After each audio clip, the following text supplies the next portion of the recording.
हरे कृष्ण। कि आप सब अपने माइक्रोफोन जो ऑफ रखिएगा। जब क्वेश्चन आंसर सेशन रहेगा या आपका कोई डाउट हो या कुछ क्वेरी हो तो उस समय आप लोग अपने माइक्रोफोन को ऑन कर सकते हैं और फिर पूछ सकते हैं। और फिर आज का सेशन जैसे हम लोगों ने कल एंजॉय करा था वैसे ही आज भी हम एंजॉय करेंगे। तो स्टार्ट करते हैं क्लास को मंगलाचरण के साथ। ओम अज्ञानतिमिरन्धस्य ज्ञानांजन शलाकया चक्षुरुन्मिलितं येन तस्मै श्री गुरुवे नमः। श्री चैतन्य मनोभीष्टं स्थापितं येन भूतले स्वयं रूप कदा मह्यं ददाति स्वपदान्तिकम्। वन्देऽहं श्रीगुरो श्री उत्पदकमलं श्री गुरून् वैष्णवांश्च श्रीरूपं साग्रजातं सहगण रघुनाथान्वितं तं साद्वैतं सावधूतं परिजन सहितं श्री कृष्ण चैतन्य देवं श्री राधा कृष्ण पादान सहगण ललिता श्री विशाखान्वितांश्च। हे कृष्ण करुणा सिंधु दीन बंधु जगतपते गोपेश गोपिका कांत राधा कांत नमोस्तुते।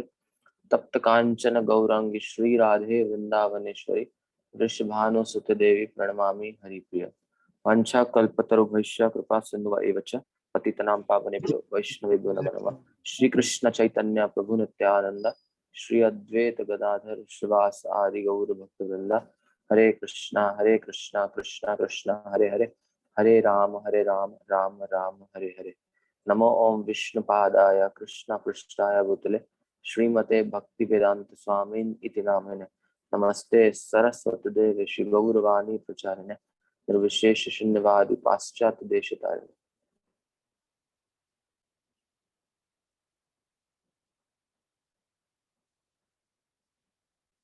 हरे कृष्णा। सो आप लोगों का पुनः स्वागत। Most welcome devotees of Karachi Pakistan. तो आई होप आप सबका स्वास्थ्य जो है वो बिल्कुल ठीक है और आप अपने जो समय है उसको अच्छे से उपयोग कर रहे हैं।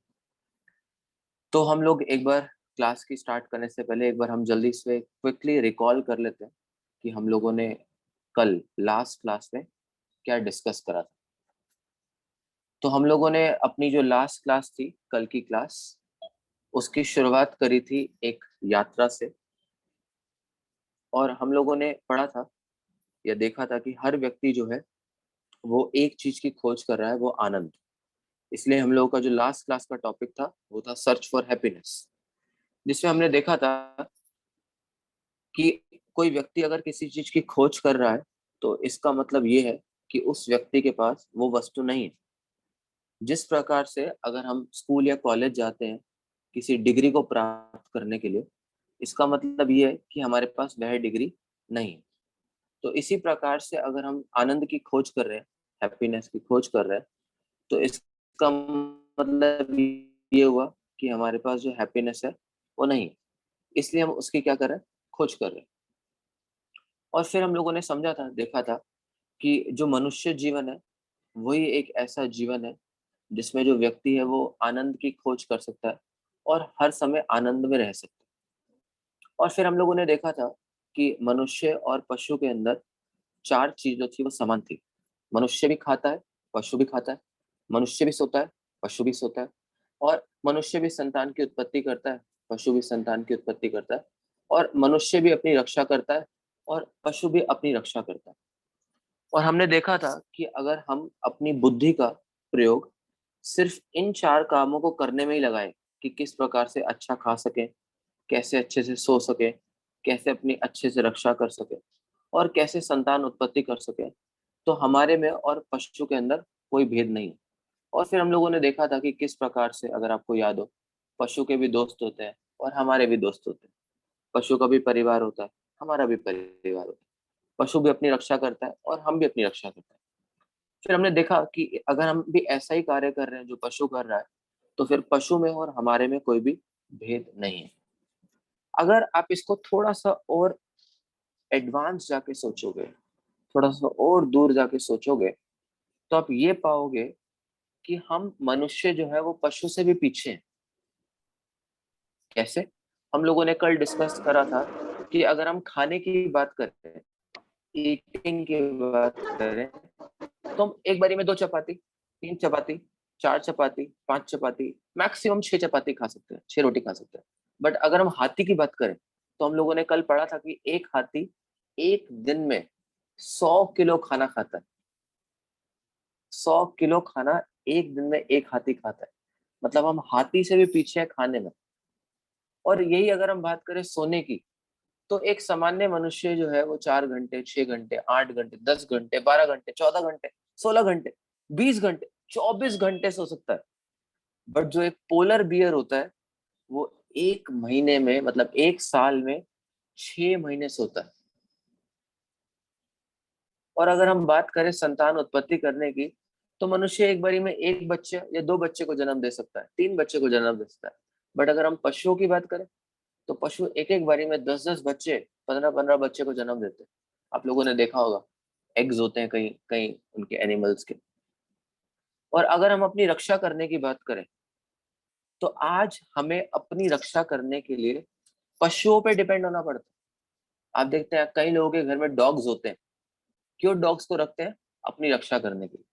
तो अगर हम अपनी रक्षा करने की बात भी करें तो अपनी रक्षा करने के लिए भी आज हम लोगों को पशुओं के ऊपर निर्भर होना पड़ रहा है। तो इसका मतलब हम जो है मनुष्य हैं वो बेसिकली पशुओं से भी पीछे हैं, अगर हम इसको समझने का प्रयास करें।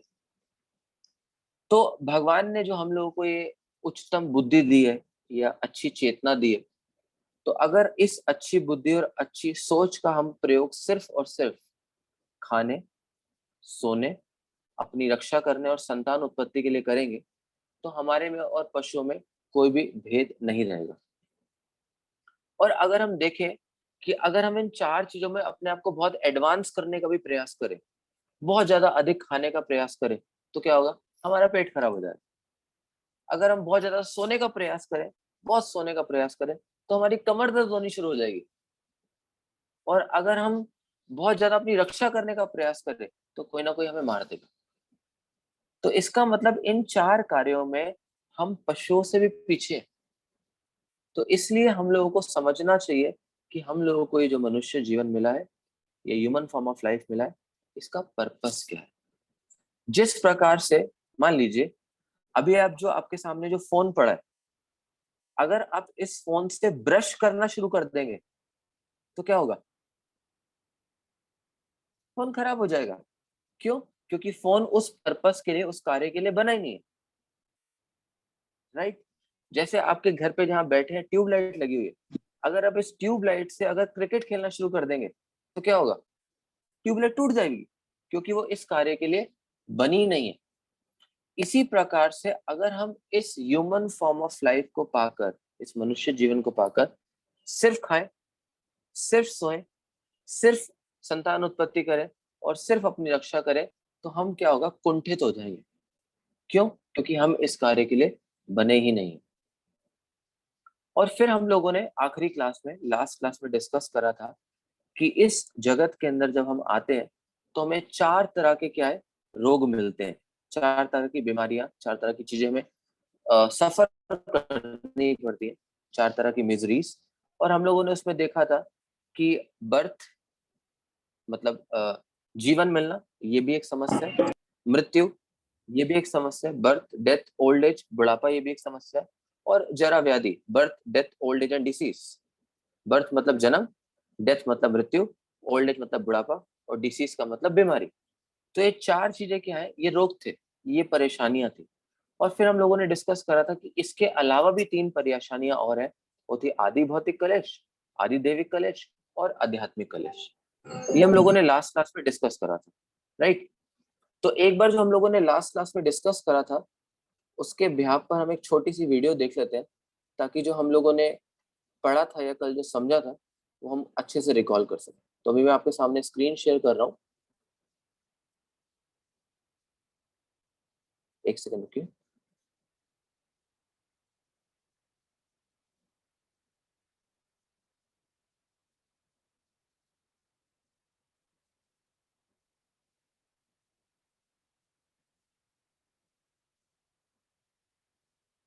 आप सबको मेरी स्क्रीन दिख रही है अभी? यस प्रभु दिख रही है। ठीक है, अभी जी आप प्रभु। बताना आपको जी वॉइस आ रही प्रभु है? दिख रही है। ठीक ठीक है, अभी बताना कि वॉइस आ रही है नहीं आ रही? जी प्रभु आ रही है आ रही है तो मेरी नहीं, ऑडियो की बताना अभी। जी प्रभु जी दिख रही हैं।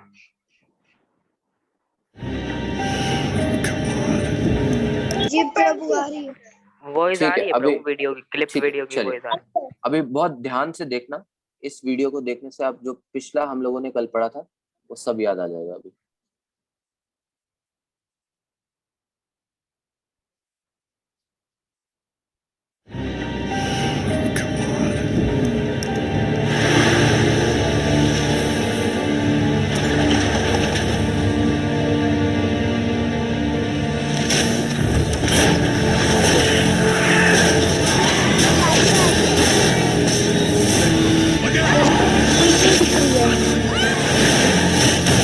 हरे कृष्णा प्रभु, सिर्फ है ना वॉइस आ रही है, पिक्चर नहीं आ रही। वीडियो नहीं, हाँ मैं भी वही देख रहा हूँ, एक सेकंड।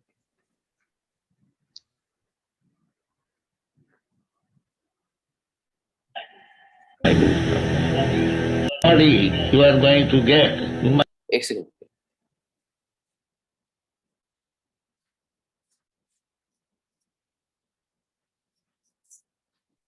प्रभु जी स्क्रीन नहीं आ रही है। हाँ, वो मैंने स्क्रीन रोक दिया है। एक बार मैं दोबारा वीडियो देख रहा हूँ क्यों नहीं चल रहा वो। एक सेकंड रुकिए।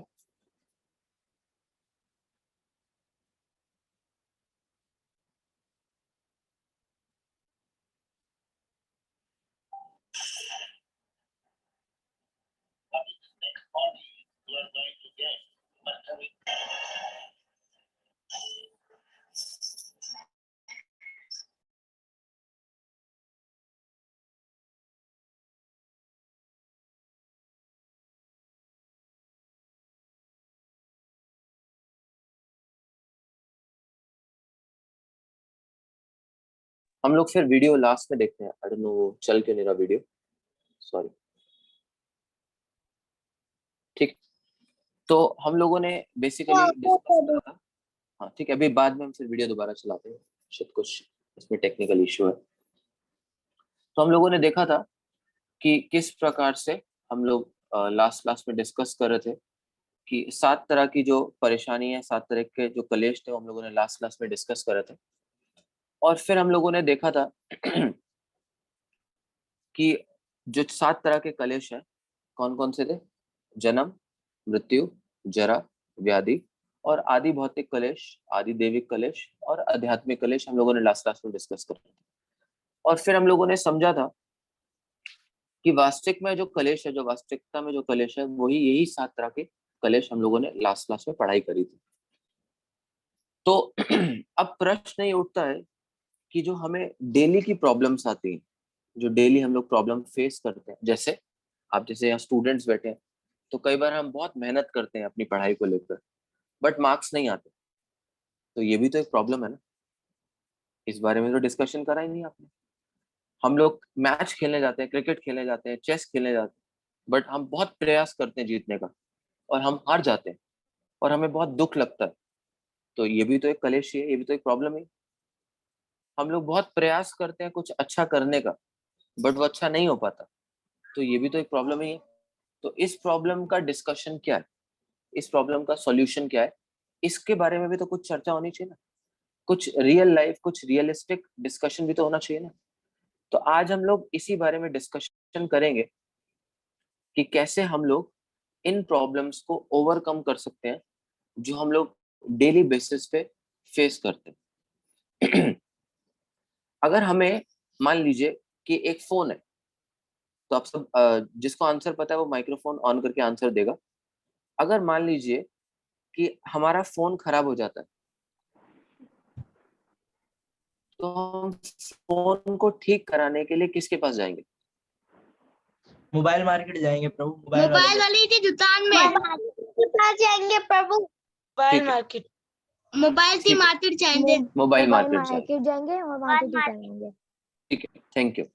तो अगर फोन खराब हो जाएगा तो हम मोबाइल मार्केट जाएंगे उसको ठीक करवाने। ठीक है, थैंक यू। अगर मान लीजिए हम लोगों का जो आप लोग ये साउंड सिस्टम यूज कर रहे हो, ये माइक्रोफोन यूज कर रहे हो, अगर मान लीजिए इसको कोई प्रॉब्लम हो जाती है, तो इसको ठीक करवाने भी आप मोबाइल मार्केट जाएंगे। इसका मतलब जो भी हम लोगों के पास प्रॉब्लम आती है उस प्रॉब्लम का सॉल्यूशन पाने के लिए हम किसी एक व्यक्ति को अप्रोच करते हैं, एक व्यक्ति के पास जाते हैं जो हमारी प्रॉब्लम को सुलझा सके, राइट। बट अगर हम देखें कि मान लीजिए अगर मेरा फोन खराब होता है और फोन खराब होने के बाद अगर मैं किसी कारपेंटर के पास जाऊं, किसी बड़े के पास जाऊं अपना फोन को ठीक करवाने, तो क्या ये समझदारी होगी? नहीं सर, नहीं प्रभु जी, नहीं प्रभु जी, नहीं ये समझदारी नहीं नहीं होगी। प्रभु जी। ठीक है, ये समझदारी नहीं होगी। अब मान लीजिए अगर मेरे घर का रेफ्रिजरेटर, फ्रिज खराब हो जाता है और मैं जाके जाऊं किसी फोन वाले के पास कि भैया मेरा फ्रिज खराब हो गया, आप मेरा इसको ठीक कर दो, तो क्या फोन ठीक करने वाला फ्रिज को ठीक कर सकता है? नो, नहीं कर सकता। नहीं प्रभु जी। तो नहीं इसका प्रभु जी। मतलब, आई आवाज थैंक यू। તમારી મને તમને બી આવશે ને આમાંથી બી આવે છે। जिसका माइक्रोफोन ऑन है उसको प्लीज बंद कर लीजिए, माधवन, आशा। ठीक है, तो इसका मतलब अब जब हमें लाइफ के अंदर प्रॉब्लम्स आती हैं तो कई बार हम क्या करते हैं, हम जाते हैं किसी ज्योतिष के पास, एस्ट्रोलॉजर के पास कि भैया हमारे को ये प्रॉब्लम आ रही है, आप प्रॉब्लम ठीक कर दो।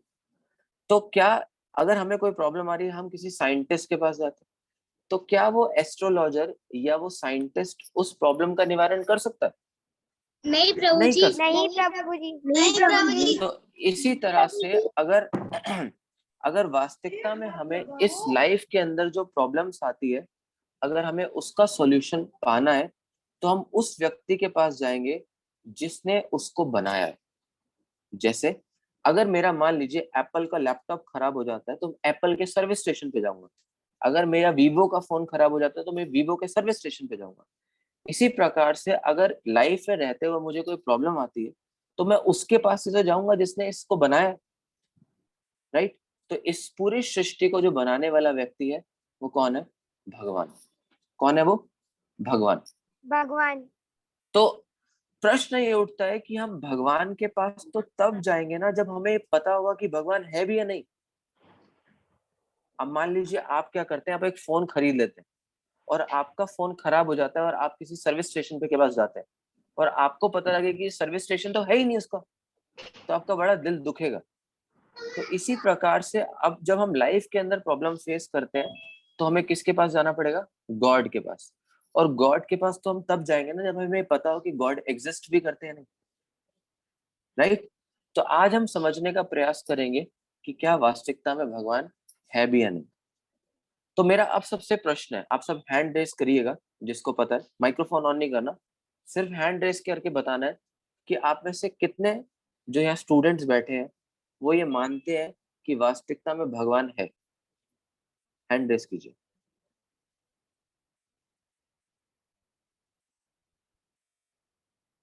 ओ, सब मानते हैं।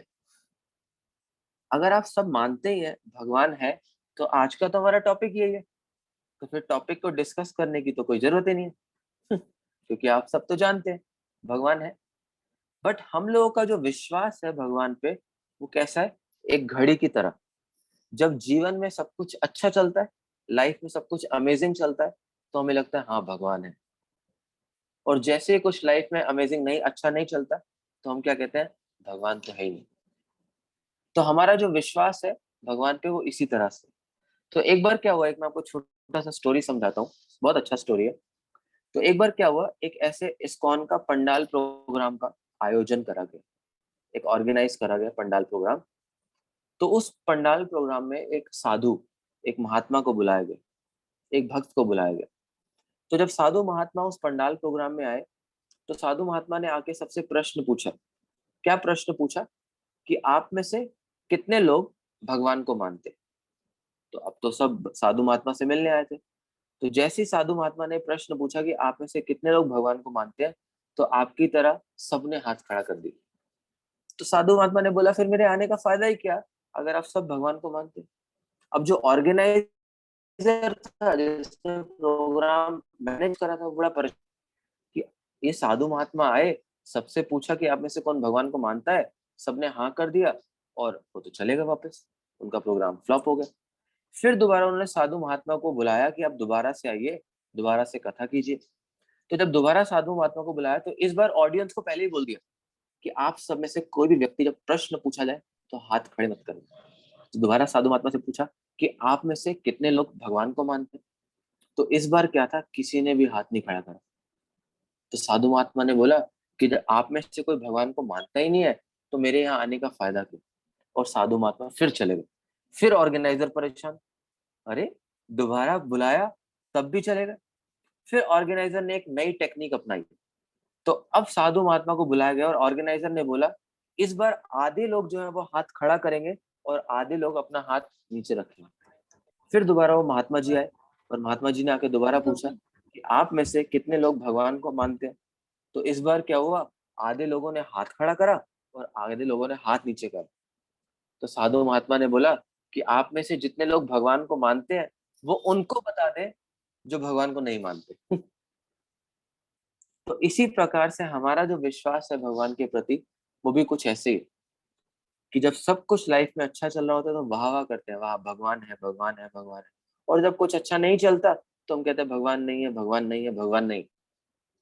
और कई बार जब हम सिनेमा में जाते हैं मूवी देखने तो हम देखते हैं कि कई बार जो हीरो होते हैं वो भगवान की मूर्तियां तोड़ रहे होते हैं, भगवान को मार रहे होते हैं, भगवान को गाली दे रहे होते हैं और हम वहां बैठ के ताली मार रहे होते हैं, वाह क्या बोला है, क्या डायलॉग बोला, कितना अच्छा लगता है हम लोगों को। तो आज का जो सिनेमा है ये इसी तरह से है। तो जिस तरह से हम लोग देखते हैं कि हम लोगों का जो भगवान के प्रति जो विश्वास है वो बहुत ही वीक है, बहुत ही वीक है। तो हम में से अगर सबसे पूछा जाए आप भगवान को मानते तो सब यही बोलेंगे, बट वास्तविकता में अगर हम भगवान को मानते होते तो हमारे जीवन में बहुत आनंद होता, बहुत खुशी होती, बहुत प्रॉस्पेरिटी होती, बट ऐसा हमें देखने को नहीं मिलता। और भगवान पे विश्वास तो छोड़िए, आज के टाइम में तो लोग भगवान से डरते भी नहीं, लोग भगवान से डरते भी नहीं। आपने सुना होगा अमेरिका का नाम, तो अमेरिका की जो नोट है, जैसे आपकी जो करेंसी का नोट का जो नोट, अमेरिका का जो नोट है उस पे लिखा हुआ है इन गॉड वी ट्रस्ट, मतलब हम भगवान पे विश्वास करते हैं। बट अगर आप वास्तविकता में देखेंगे अमेरिका में तो हर व्यक्ति के घर में डॉग होता है। तो लिखते तो ये है कि in God we trust, but actually में वो क्या फॉलो करते हैं, इन डॉग वी ट्रस्ट। तो देखिए कितना बड़ा डिफरेंस। अब प्रश्न ये उठता है कि हमारा भगवान पे विश्वास क्यों नहीं है, ये सबसे महत्वपूर्ण प्रश्न है। क्योंकि जब हम किसी से पूछने का प्रयास करते हैं कि भगवान है या नहीं तो हमारे दादा दादी बता देते हैं कि अभी उम्र नहीं है, अभी तो आप बच्चे हो, अभी तो आपको एंजॉय करना चाहिए, जिंदगी को जीना चाहिए, अभी क्यों इस भगवान के विषय में आप लोग बात कर रहे हो, अभी तो आप एंजॉय करो, खेलो कूदो, पढ़ाई करो, ये सब काम करो, अभी तो आपकी चिल करने की एज है, एंजॉय करने की एज है। और जब हम जाते हैं मूवी स्टार्स के देखते हैं या मूवी सिनेमाज में जाते हैं और जब हम वहां देखते हैं तो किस प्रकार से जो मूवी के जो होस्ट हैं या जो मूवी के जो बेसिकली क्रिएटर्स हैं या मूवी के जो स्टार्स हैं वो किस प्रकार से भगवान की तुलना करते हैं, किस प्रकार से भगवान को दिखाते हैं। जैसे शायद आप में से कईयों ने 3 इडियट्स मूवी देखी होगी या पीके देखी होगी आमिर खान की, तो वहां देखा होगा कि किस प्रकार से जो फिल्म स्टार्स होते हैं ये भगवान के बारे में हम लोग को दिखाते हैं, बताते हैं। तो इस तरह से हम जो ज्ञान प्राप्त करने का प्रयास कर रहे हैं आज के टाइम में भगवान के विषय में बहुत अजीबोगरीब है, कॉन्कॉक्टेड है, इसको बोलते हैं इंग्लिश के अंदर। तो आज इस सेशन के माध्यम से हम समझने का प्रयास करेंगे कि वास्तविकता में भगवान है कौन, भगवान कैसे दिखते हैं, उनका स्वरूप कैसा है। तो आज हम इस विषय पे चर्चा करने का प्रयास करेंगे। तो मैं अभी स्क्रीन शेयर कर रहा हूँ, आपके सामने शायद स्क्रीन शेयर हो जाएगा अभी।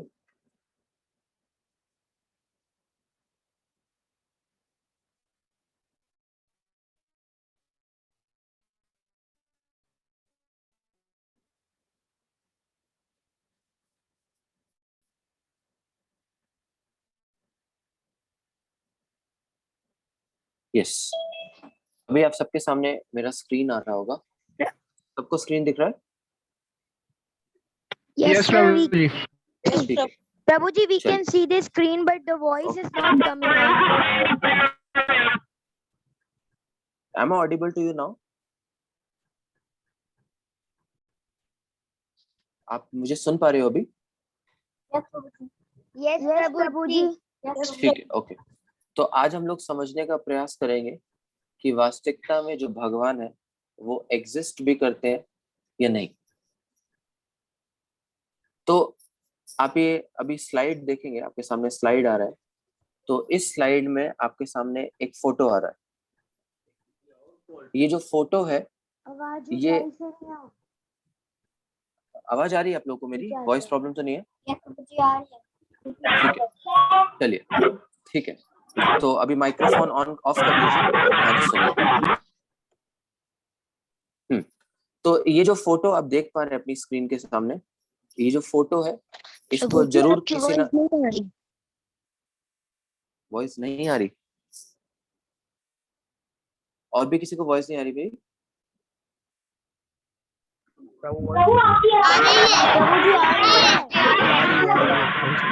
आ रही है ठीक है, प्रभु जी। ठीक है, थैंक यू। तो ये आप जो फोटो सामने देख रहे हैं अपने, इस फोटो को जरूर किसी ना किसी ने बनाया होगा। तो इस फोटो का जो नाम है, ये जो फोटो आप देख रहे हैं, चित्र जो आप देख रहे हैं, ये मोनालिसा है। और इसको जो बनाया है वो बनाया है लियोनार्डो दा विंची ने, राइट। तो इसका मतलब ये फोटो को बनाने वाला भी एक व्यक्ति है। ये आप अगली स्क्रीन पे, अगली स्लाइड पे आप देख पा रहे हैं कि ये एक चित्र है। बहुत सुंदर सा ये पेंटिंग है, बहुत सुंदर सा ये सीनरी है। तो इसको भी किसी ने बनाया होगा। तो इसको बनाने वाला जो व्यक्ति है, ये एक लैंडस्केप का फोटो है। और इसको बनाने वाला एक व्यक्ति जो है उसका नाम है डेविड, राइट। अब आप ये भी फोटो देख पा रहे हैं, एक सीनरी। और इस सीनरी को अगर आप देखेंगे, जो नेक्स्ट स्लाइड है, तो इसको बनाने वाला भी एक व्यक्ति है, लैंडस्केप। और इस व्यक्ति का जो नाम है वो क्या है? John green, right. तो ये बनाने वाला एक व्यक्ति है। तो हमने अभी तक जितनी भी 3 स्लाइड्स देखी, तीनों स्लाइड के अंदर हम लोगों ने क्या देखा कि हर चीज को बनाने के पीछे एक व्यक्ति है। बेशक वो लैंडस्केप हो, बेशक वो लैंडस्लाइड हो, और बेशक वो एक नॉर्मल सी फोटो हो। ये क्या है?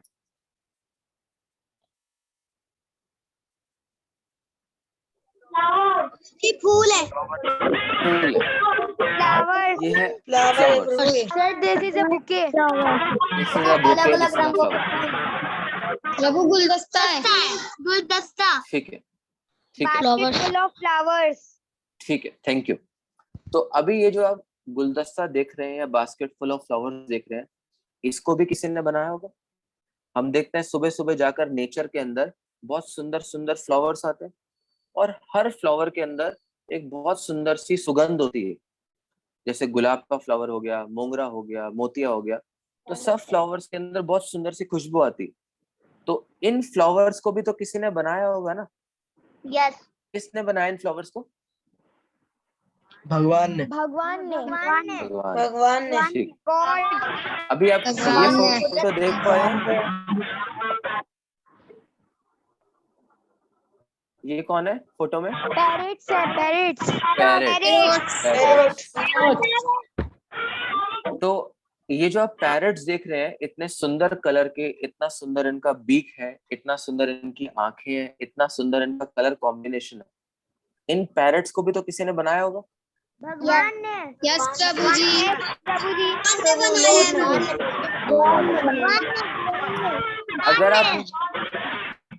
अगर आप अगली फोटो देखेंगे तो कितना सुंदर ये आपको बर्ड दिख रहा है, कितना सुंदर इसका बीक है, कितना सुंदर इसका आंखें है। तो इसको भी तो किसी ने बनाया होगा। भगवान ने। Yes, sir. भगवान ने. भगवान ने। भगवान ने। भगवान ने। ठीक है, ओके। अभी ये एक ऐसे आप बोलेंगे तो बहुत डिस्टरबेंस हो जाएगा। कोई एक माइक्रोफोन ऑन करके हैंड रेस करके बोलिए, ज्यादा अच्छा रहेगा। तो अभी आप सब अपने माइक्रोफोन ऑफ कर दीजिए। किसी का माइक्रोफोन ऑन है तो प्लीज आप उसको ऑफ कर दीजिए। चलिए, कोई एक हैंड रेस कीजिएगा, या जिससे मैं पूछूं हैंड रेस जिसका होगा वो आंसर दीजिएगा। तो अभी ये जो आपको फोटो दिख रहा है, ये किसका फोटो है? कोई हैंड रेस करके बताएगा आप में से। ये जो आप फोटो देख पा रहे हैं, ये किसका फोटो है? किसका? डेक्स। अच्छा ठीक है। अर्जुन अरुण राज शर्मा, किसका फोटो है ये? प्रभु जी बीच का। बहुत सुंदर, बीच का फोटो है, वेरी गुड। तो बीच पे क्या मिलता है हम लोगों को, किसी को पता है? सर पानी। वेरी गुड, पानी मिलता है बीच पे। और वो जो बीच पे पानी मिलता है हम लोगों को, उस पानी का टेस्ट कैसा होता है? नमकीन। कड़वा प्रभु। नमकीन, नमकीन टेस्ट होता है उसका, सॉल्टी वाटर होता है। ठीक है, सॉल्टी वाटर, खारा खारा। जो भी आंसर देगा वो सब हैंड रेस करके आंसर देगा, ऐसे माइक्रोफोन करके आंसर नहीं देंगे, ठीक है? तो बीच आप लोगों ने बताया, वेरी गुड। और आपने बताया कि यहाँ पर पानी है, वेरी गुड। और इस पानी का जो टेस्ट होता है वो खारा टेस्ट होता है, वेरी गुड। किसी का माइक्रोफोन ऑन रह गया है। माधवन दास, आपका माइक्रोफोन ऑन है, उसको प्लीज ऑफ कर लो। ओके। दुर्गेश्वरी दासी, आपका भी माइक्रोफोन ऑन है, उसको ऑफ कर लो। ठीक है, अभी किसी का ऑन होगा तो मैं ऑफ कर दूंगा सर, ठीक है? तो अभी ये जो आप यहाँ पर पेड़ देख पा रहे हैं, इस पेड़ का नाम किसी को पता है? बीच पे कौन से पेड़ मिलते हैं यहाँ पर, कौन से बीच के पेड़ हैं? What is the name of these trees? नारियल के प्रभु। Very good, very good, very good, very good, very nice. तो ठीक है, कोकोनट ट्री पे आपको नारियल के। ठीक, थैंक यू। कोकोनट ट्री पे आपको क्या मिलता है? Coconut water, right? और कोकोनट वाटर का टेस्ट कैसा होता है? मीठा। वेरी गुड, वेरी गुड, ठीक है, स्वीट होता है। अभी रुक जाइए, अब जरा सोचिए, थोड़ा सा दिमाग लगाइए, थोड़ा सोचिए कि ये समुद्र का पानी खारा, राइट? समुद्र के पास ये पेड़ जो बहुत ही ऊंचा है, तो इस समुद्र का खारा पानी को किसने इस पेड़ के ऊपर पहुंचाया होगा?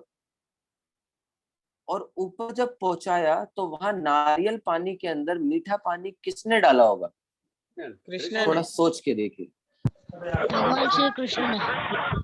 भगवान श्री कृष्ण ने। भगवान श्री कृष्ण, ठीक है, भगवान श्री कृष्ण ने। ठीक है, थैंक यू, वेरी गुड।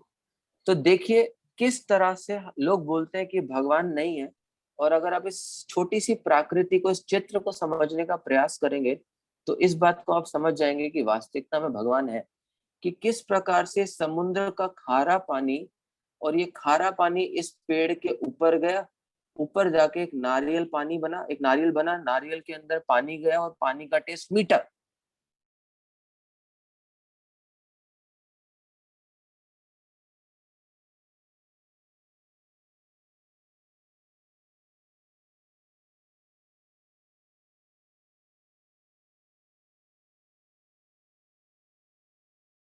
और वो भी कैसा ऊपर जा रहा है? मीठा पानी ऊपर जा रहा है।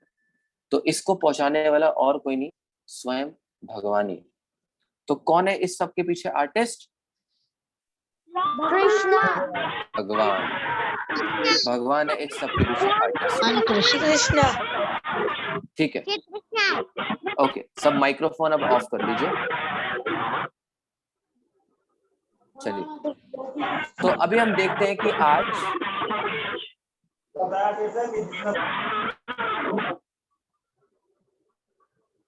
ठीक है, थैंक यू। आज हम देखते हैं कि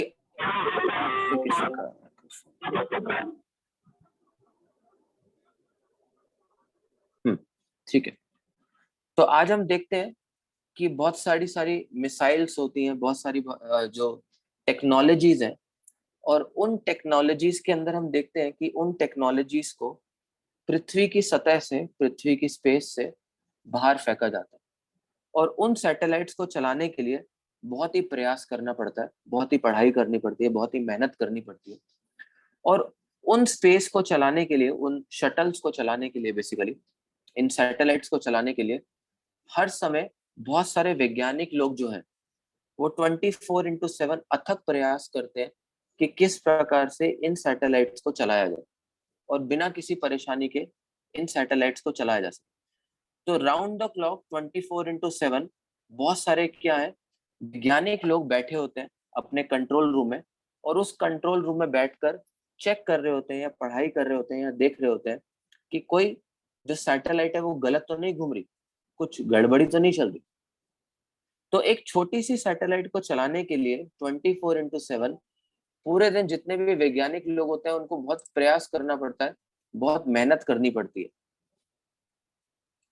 तो इस प्रकार से अगर अब हम देखें इसको, इस इमेज को, तो ये क्या है, अभी जो आपके सामने इमेज आ रही है, अर्थ। सर ये अर्थ है।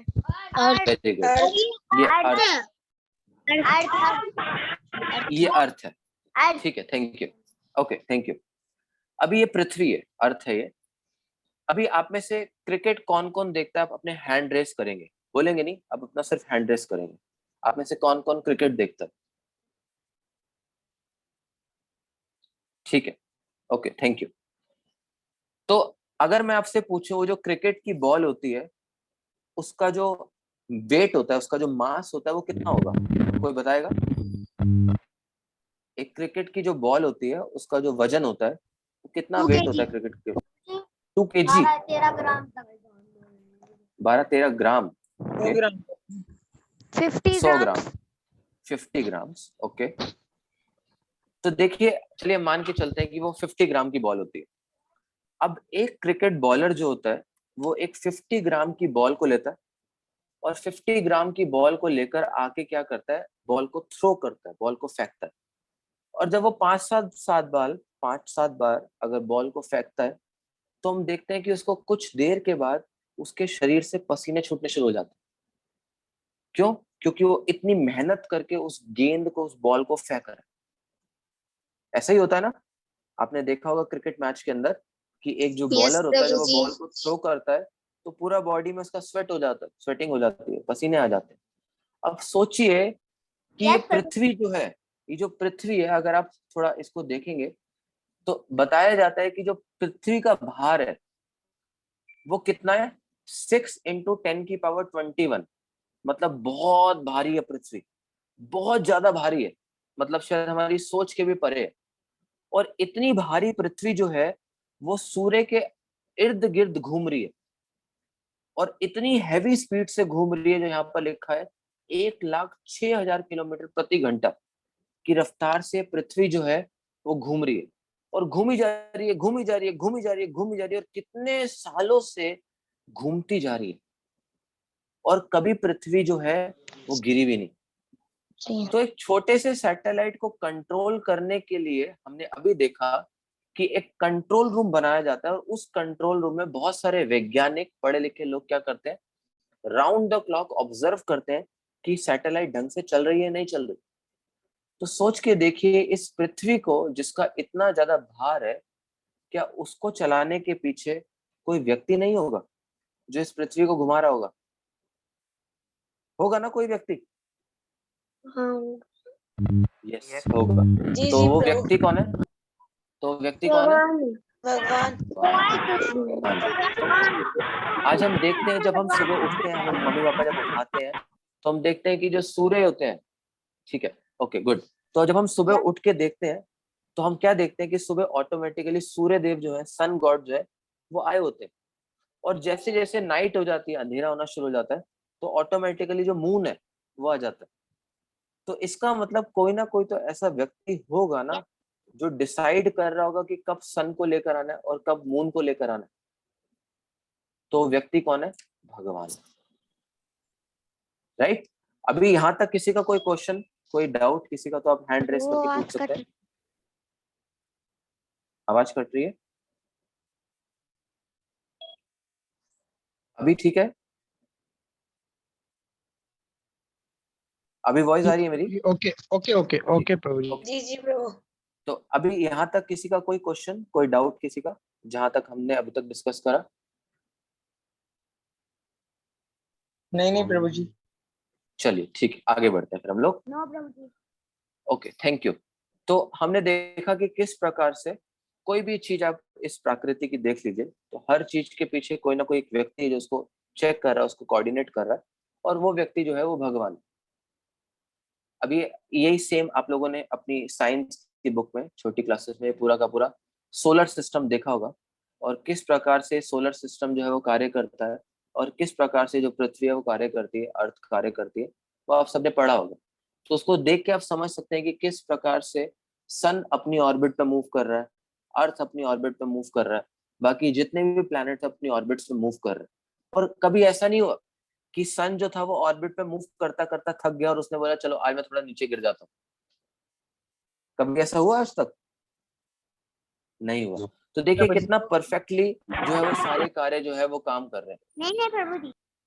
ठीक है, तो इसके पीछे जो कंट्रोलर है वो कौन है वास्तविकता में? कौन है कंट्रोलर? कृष्णा। भगवान। भगवान जो है भगवान कृष्ण। ठीक है, थैंक यू। अभी सब माइक्रोफोन ऑफ कर लीजिए। तो सबने बहुत अच्छा आंसर दिया कि जो कंट्रोलर है वो भगवान है। आज हम देखते हैं कि जैसे जैसे जो टेक्नोलॉजी है वो एडवांस कर रही है, और आज बहुत सारी आर्टिफिशियल इंटेलिजेंस आ गई है। जैसे आप देखते हैं कि कई बार आपको गूगल पे कुछ सर्च करना होता है तो इमीडिएटली दिखा देता है गूगल। कई बार आप कुछ यूट्यूब पे गाना सोचते हैं सुनने का, कुछ सर्च करते हैं, कुछ कीर्तन भजन, तो इमीडिएटली यूट्यूब वो दिखा देते हैं। तो पूरा का पूरा जो आर्टिफिशियल इंटेलिजेंस है वो बहुत स्ट्रांगली कार्य कर रहा है। बट आप उस सब चीजों को देख छोड़िए, इस आर्टिफिशियल इंटेलिजेंस को बनाने वाला भी तो एक व्यक्ति है ना। को बनाने वाला भी एक व्यक्ति है, और उस व्यक्ति के अंदर क्या है? दिमाग, ब्रेन। तो सोचिए उस ह्यूमन ब्रेन को किसने बनाया होगा? मनुष्य ने? भगवान जी ने। श्री भगवान। भगवान जी।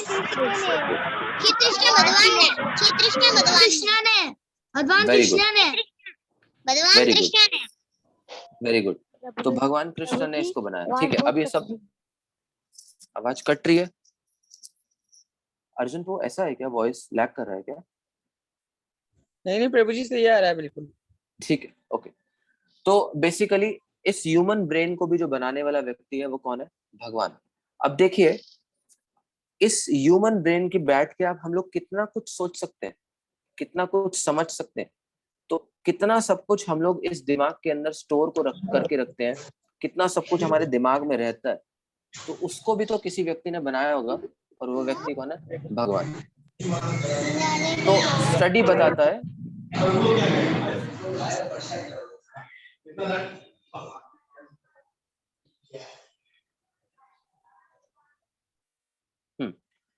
तो स्टडी बताता है कि जो एक ह्यूमन ब्रेन है वो इतना सारा इंफॉर्मेशन स्टोर कर सकता है जितना पूरे विश्व की लाइब्रेरीज के अंदर स्टोर होता है। तो इतना सब कुछ एक ह्यूमन का जो मस्तिष्क है, एक ह्यूमन का जो ब्रेन है वो स्टोर कर सकता है। और आगे बताया जाता है कि जो एक ह्यूमन का ब्रेन है उसमें ट्रिलियंस ऑफ सेल्स है, और इतना स्ट्रांग उस ह्यूमन के ब्रेन के अंदर कंप्यूटर है जितना कंप्यूटर हम लोगों के घर में भी नहीं होता। तो एक छोटे से कंप्यूटर को बनाने के लिए जो हम लोग यूज करते हैं, फोन को बनाने के लिए जो हम यूज करते हैं, इतने सारे वैज्ञानिक लोग दिमाग लगाते हैं। तो ये जो हम लोग कंप्यूटर यूज कर रहे हैं इस मस्तिष्क, इस ब्रेन के बराबर, तो उस ब्रेन को भी तो किसी ने बनाया होगा ना, और वो बनाने वाला व्यक्ति कौन है? भगवान। राइट, भगवान ने बनाया। अब कुछ ग्राउंड रियलिटी की हम चर्चा करते हैं, कुछ बेसिक चीजों की चर्चा करते हैं। तो यहाँ से बहुत इंटरेस्टिंग लगेगा आपको, तो इसे बहुत ध्यान से देखिएगा। हम देखते हैं कि कुछ लोग जो होते हैं वो बहुत सुंदर होते हैं, जिनकी सुंदरता बहुत अच्छी होती है, और कुछ लोग ऐसे होते हैं जो बहुत सुंदर नहीं होते। जैसे इस फोटो में आप देख सकते हैं कि कुछ लोग बहुत सुंदर है और कुछ लोग बहुत सुंदर नहीं होते। राइट,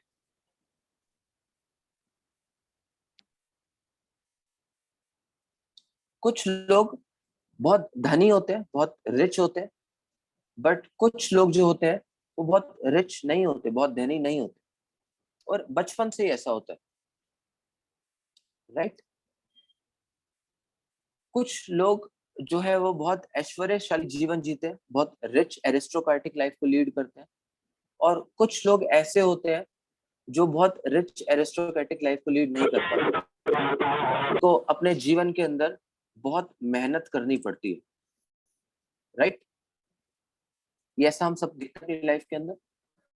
कुछ लोग ऐसे होते हैं जिनकी बुद्धि बहुत तेज होती है, इंटेलिजेंस बहुत स्ट्रांग होता है, जैसे साइंटिस्ट लोग। और कुछ लोग ऐसे होते हैं जिनको बहुत परिश्रम करना पड़ता है, बहुत मेहनत करनी पड़ती है, बहुत स्ट्रगल करना पड़ता है अपनी लाइफ के अंदर, राइट?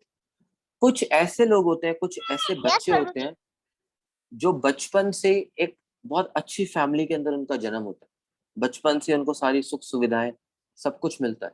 और कुछ ऐसे बच्चे होते हैं जिनको ढंग से खाना भी नहीं मिल पाता, ढंग से उनका जन्म भी नहीं हो पाता,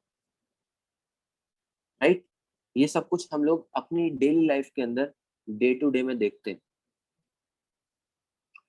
अब सोचिए कि क्या ये अपने आप ही ऐसा हो रहा है?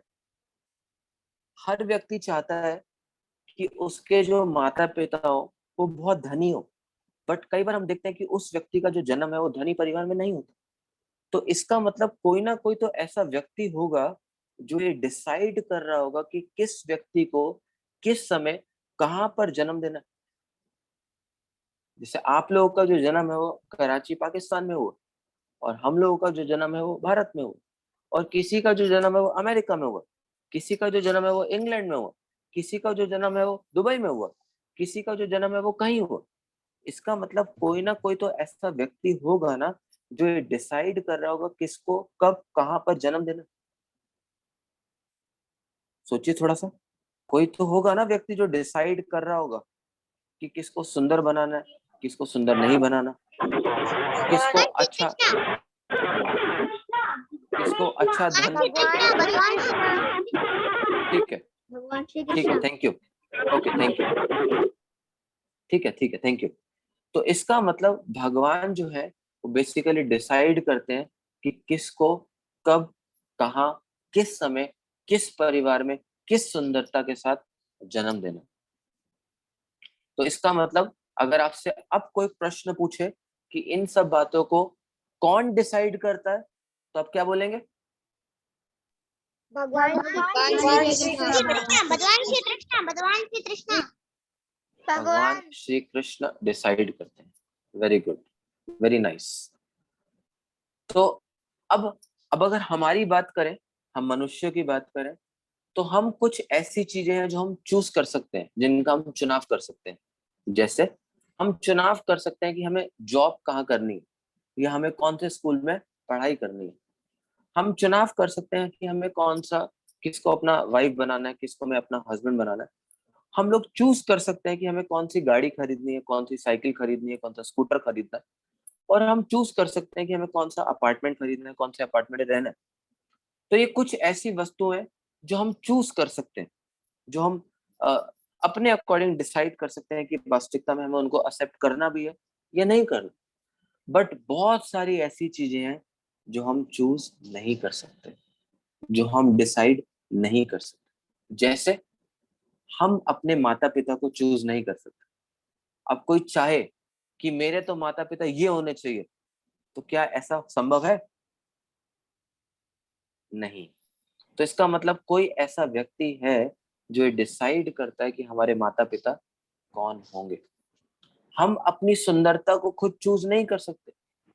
अगर हमारा कॉम्प्लेक्शन, शरीर का कॉम्प्लेक्शन अगर डार्क है तो डार्क रहेगा, और अगर ब्राइट कॉम्प्लेक्शन है तो ब्राइट ही रहेगा। जितना मर्जी हम टेक्नोलॉजीज को यूज कर लें, ये हम चूज नहीं कर सकते। और हम अपनी बुद्धि, अपनी इंटेलिजेंस को भी खुद चूज नहीं करते। कई बार हम देखते हैं कुछ बच्चे छोटे होते ही, आप में से जैसे सब बच्चे, तब बचपन से आप लोग कितने इंटेलिजेंट है सब। तो ये आप चूज नहीं कर सकते, क्योंकि आपको ऑलरेडी भगवान ने इंटेलिजेंस दिया है, इसलिए आप सब इतने सारे इंटेलिजेंट बच्चे यहाँ बैठे हैं। तो ये चीजें हम चूज नहीं कर सकते, ये भगवान डिसाइड करते हैं। तो कौन इन सब चीजों को चूज करता है? अगर आपसे कोई क्वेश्चन पूछे तो आप गॉड। कृष्णा chooses.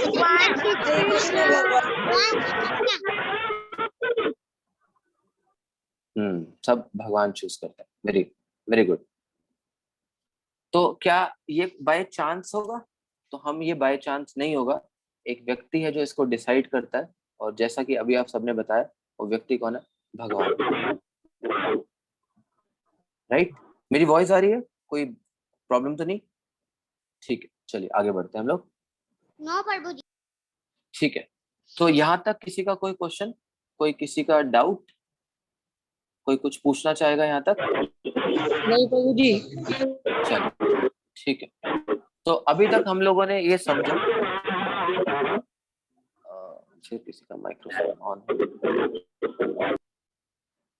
ठीक है, तो अभी तक हम लोगों ने ये समझा कि वास्तविकता में हम जो भी चीज यहाँ पर देख रहे हैं, जो भी चीज इस वर्ल्ड के अंदर, इस पृथ्वी के अंदर देख रहे हैं, तो हर चीज को, हर वस्तु को बनाने के पीछे एक व्यक्ति है, और वो व्यक्ति कौन है? भगवान। जैसे मैं आपको एक बहुत सिंपल सा एग्जांपल देता हूँ, बहुत सिंपल सा, जिससे आपको दिमाग में बैठ जाएगा कि किस प्रकार से भगवान जो है वो कार्य करते हैं। हम लोग को, अच्छा, आप में से किसको ये बात पता है कि जो हम लोगों के, जो भी हम चीजें खाते हैं, उन चीजों में जनरली नमक को ऐड क्यों करा जाता है? किसी को पता है आप में से? ताकि उसके अंदर टेस्ट आ जाए। टेस्ट के लिए तो टेस्ट अच्छा करने के लिए।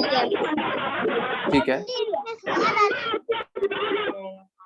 ठीक है, टेस्ट के लिए हम लोग बेसिकली सॉल्ट को ऐड करते हैं।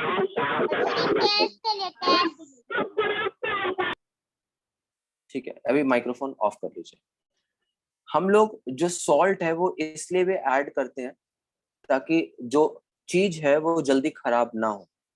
जैसे आप कभी देखिएगा, जो हमारे घर के बटर होते हैं, या जो भी आप चीजें देखेंगे, तो उसमें आपको जनरली सॉल्ट मिलेगा, नमक डला हुआ मिलेगा।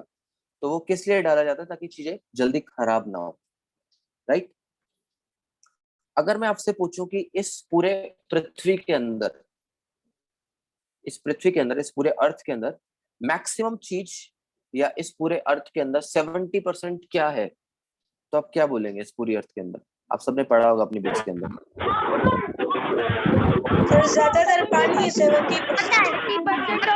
वो 3 हिस्सों में वाटर है। ठीक है, अब माइक्रोफोन ऑफ कर लीजिए। ठीक है, अभी इस, ठीक है, ठीक है, अभी माइक्रोफोन ऑफ कर लीजिए। इस पूरे वर्ल्ड के अंदर अगर हम देखेंगे, पूरी पृथ्वी के अंदर, तो 70% या 3/4% जो है वो पानी है।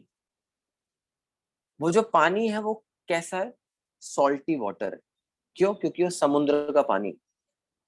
ठीक है, पूरी पृथ्वी के अंदर 70% वाटर है, बट वो वाटर कैसा है? सॉल्टी वाटर है। क्या उस सॉल्टी वाटर को हम पी सकते हैं? नहीं पी नो सकते। प्रभु जी, Right? प्रभु जी। ठीक है, तो हम सॉल्टी वाटर को पी नहीं सकते। ठीक है, वेरी गुड। अब प्रश्न ये उठता है, तो भगवान ने फिर वो सॉल्टी वाटर क्यों बनाया? सॉल्टी वाटर इसलिए बनाया ताकि वो पानी कभी भी खराब ना हो। क्योंकि अभी हमने आपसे क्वेश्चन पूछा कि हर चीज के अंदर नमक क्यों डालते हैं? ताकि वो चीज खराब ना हो। तो इसी तरह से भगवान ने क्या करा, उस 70% पानी के अंदर नमक डाल दिया ताकि वो पानी खराब ना हो। बट फिर प्रश्न आया कि क्या हम उस पानी को पी सकते हैं? तो उत्तर आता है नहीं, हम उस पानी को नहीं पी सकते। तो भगवान क्या करते हैं हमारे लिए? उस पानी को क्या करते हैं? सन की हेल्प से इवेपोरेशन करते हैं। आप सबने पढ़ा होगा। तो सन क्या करता है? उस सी वाटर का इवेपोरेशन करता है। और जब सन उस सी वाटर का इवेपोरेशन करता है, तो उस इवेपोरेशन करने के बाद उस वाटर को स्टोर करता है कहाँ पर? बादलों में, क्लाउड्स में। राइट, प्रभु और जब आपकी आवाज clouds- सही नहीं आ रही। और भी किसी को प्रॉब्लम आ रही है? प्रभु जी, मेरी वॉइस ठीक आ रही है? प्रभु जी, आपकी वॉइस बीच बीच में कट रही है। हाँ प्रभु जी, बीच में कट रही है आवाज? हाँ प्रभु जी, ठीक है, एक मिनट रुको फिर। जी जी प्रभु। अभी ठीक है क्या? प्रभु जी नहीं कट रही। ठीक है, चलिए कोई बात नहीं। तो बेसिकली हुआ क्या, वो जो समुद्र का खारा पानी था, उस खारे पानी को क्या करा? सन ने इवेपोरेट करा, और इवेपोरेट करने के बाद सारे के सारे पानी को बादलों के अंदर डाल दिया। अब जब बादलों से वो पानी आता है बारिश के रूप में, तो क्या नहीं, उसका प्रभु टेस्ट अभी भी हो रहा है। सॉल्टी होता है? अभी भी हो रहा है? और भी किसी का ऐसा हो रहा है क्या? हाँ प्रभु, शायद आपका इंटरनेट स्लो है। इंटरनेट जी स्लो प्रभु जी, है? अभी भी बीच बीच में हो रहा है। एक सेकंड रुकिए। प्रभु आप इधर तो ठीक आ रही है हमारे पास। एक सेकंड रुकिए, अभी ठीक होगा शायद। जी प्रभु जी, अभी प्रभु ठीक है। आपकी स्क्रीन और वॉइस दोनों नहीं आ रही। नहीं, स्क्रीन भी आ रही है और वॉइस आप एक बार चेक कर लीजिए। स्क्रीन तो मेरे पास चल रही है। प्रभु जी प्रभु स्क्रीन भी क्लियर है, वॉइस भी क्लियर है आपकी। ठीक है, चलिए फिर हम आगे बढ़ते हैं। तो अब ये सब माइक्रोफोन आप ऑफ कर लीजिए और ध्यान से सुनिए। तो बेसिकली वो जो सी वाटर था, जो 70% इस अर्थ के अंदर था, उस 70% वाटर को क्या करा, सन ने, सूर्य देव ने उसको एब्जॉर्ब करा, राइट। और उसको एब्जॉर्ब करने के बाद बादलों में इकट्ठा कर दिया, और उस बादलों ने हमें जो पानी दिया वो कैसा पानी था? बारिश का पानी। और बारिश का पानी कैसा होता है? मीठा Sweet. होता है या सॉल्टी होता है? मीठा होता है। मीठा होता है। तो देखिए भगवान हम लोग के लिए कितना सोचते हैं कि उस पानी को भगवान ने क्या करा, सॉल्टी बना दिया, ताकि उस पानी को हम लोग क्या करें, खराब ना कर सके या नष्ट ना कर सके। और बाद में भगवान ने हमारे लिए उसी पानी को दोबारा वर्षा की फॉर्म में मीठा करके वापस भेज दिया, राइट। समझ पा रहे सब बात को? जी प्रभु जी। तो अभी देखिए, छोटा सा अगर हमें नीचे से ग्राउंड वाटर को अगर हमें भेजना होता है ऊपर अपने टेरेस के ऊपर टैंकी पे, तो एक मोटर लगानी पड़ती है। और देखिए अगर ये बारिश का पानी ऊपर क्लाउड्स तक पहुंच रहा है, तो क्या कोई मोटर दिखती है आपको लगी हुई? नहीं नहीं दिखती। तो अपने आप पहुंच जाएगा क्या? क्या अपने आप सब कुछ हो रहा है? नहीं प्रभु जी। नहीं। कौन कर रहा है सब कुछ? भगवान श्री कृष्ण। भगवान श्री कृष्ण। भगवान श्री कृष्ण। वेरी गुड, ठीक है। तो अभी सब माइक्रोफोन ऑफ कर लीजिए। Thank you for your answer. तो इसका मतलब अगर हम हर छोटी सी छोटी चीज को भी देखेंगे और समझेंगे, तो हम लोग रियलाइज करेंगे कि हाँ, वास्तविकता में जो भगवान है, जो गॉड है, वो एग्जिस्ट करते हैं। भगवान एग्जिस्ट करते हैं। अभी हम थोड़ा सा आगे बढ़ेंगे कि भगवान की वास्तविकता में डेफिनेशन क्या है। जैसे हम लोगों को बुक्स के अंदर पढ़ाया जाता है हर चीज की डेफिनेशन, तो ऐसी भगवान की डेफिनेशन, भगवान को हम बोलते हैं इंग्लिश में गॉड, GOD। तो गॉड का मीनिंग होता है, जी का मतलब होता है जनरेटर। आप सब लिख सकते हैं ताकि आपको याद रहेगा। जी का मतलब होता है जनरेटर, ओ का मतलब होता है ऑपरेटर, एंड डी का मतलब होता है destroyer. G for generator, O for operator, and D for destroyer. तो अगर आज के बाद आपसे कोई भी पूछे कि गॉड क्या होता है, तो आप बोलोगे गॉड का मतलब होता है जनरेटर, ऑपरेटर एंड डिस्ट्रॉयर। तो ये गॉड की बेसिकली फुल फॉर्म है। अब हम समझेंगे एक एक शब्द को कि जनरेटर का मतलब क्या होता है। जनरेटर का मतलब होता है जो किसी चीज को जनरेट करता है, जो किसी चीज को बनाता है। जैसे हम देखते हैं कि ये पृथ्वी, ये प्रकृति कितनी सुंदर है। जैसे हम सुबह उठते हैं, हमारे पेरेंट्स हमें उठाते हैं, तो हम देखते हैं कि ऑटोमेटिकली जो सन की रेज है वो हमारे घर पर आती हैं। और जब हम सो रहे होते हैं तो जो चंद्रमा है, जो मून गॉड है, वो रेज दे रहे होते हैं। और कितना सुंदर लगता है इन बादलों पे सन और मून। जैसे हमें सुबह उठते हैं तो हम देखते हैं कि बहुत हरे कृष्णा सुंदर सुंदर प्रभु। प्रकृति के अंदर, यस, प्रभु डी की फुल फॉर्म क्या? Destroyer, destroyer. यस। तो हम देखते Thank हैं you. कि जैसे हम सुबह उठते हैं तो हमारे, प्रभु। हाँ जी, यस। तो बेसिकली जब हम सुबह उठते हैं तो हम देखते हैं कि कितना सुंदर प्रकृति के अंदर फूल आए होते हैं। यस बोलिए, आपको जिसको भी कुछ भी पूछना हो तो आप हैंड रेस करेंगे प्लीज, राइट। तो अभी जिसके हैंड रेज है वो अभी डाउन कर लीजिए। जब मैं क्वेश्चन पूछूंगा तो आप उस टाइम क्वेश्चन पूछिएगा, राइट। तो हम देखते हैं कि किस प्रकार से जब हम सुबह उठते हैं तो सन रेज हमारे घर पर आती है, सूर्यदेव हमारे घर पे आते हैं। और जब हम रात को सो जाते हैं तो किस प्रकार से जो चंद्रमा है, मून गॉड, वो हमारे घर पर आते हैं। दर्शन देते हैं। कितना सुंदर लगता है पूरा का पूरा एटमॉस्फेयर, बादल कितने सुंदर लगते हैं, ब्लैकिश कलर के, उसमें मून होता है और उसमें बहुत सारे स्टार्स होते हैं।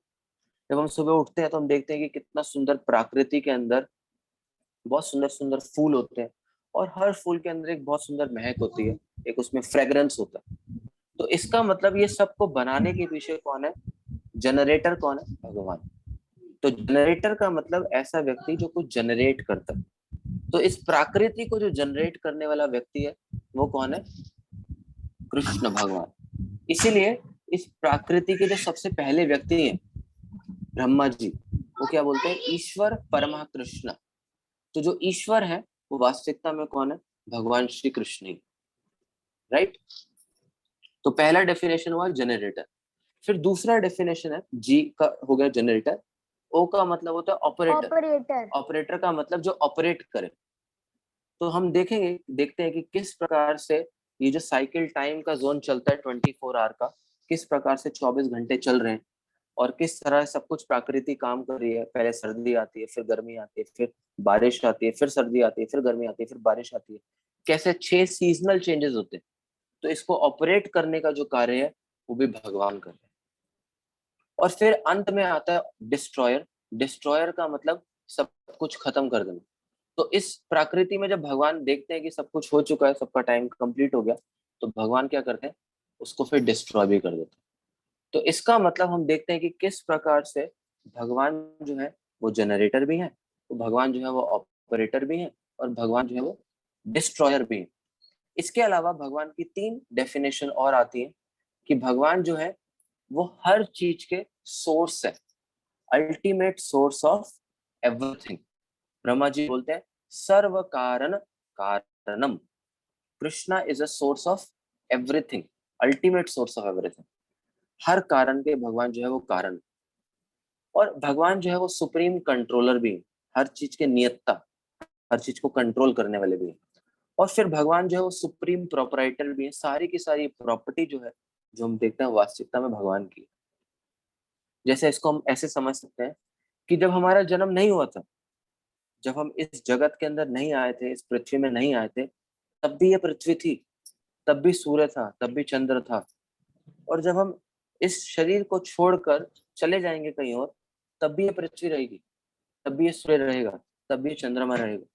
क्यों? क्योंकि भगवान जो है वो अल्टीमेट सोर्स ऑफ एवरीथिंग है। भगवान जो है वो सुप्रीम कंट्रोलर है, और भगवान जो है वो सुप्रीम प्रोपराइटर है, और भगवान जो है वो सुप्रीम एंजॉयर भी है।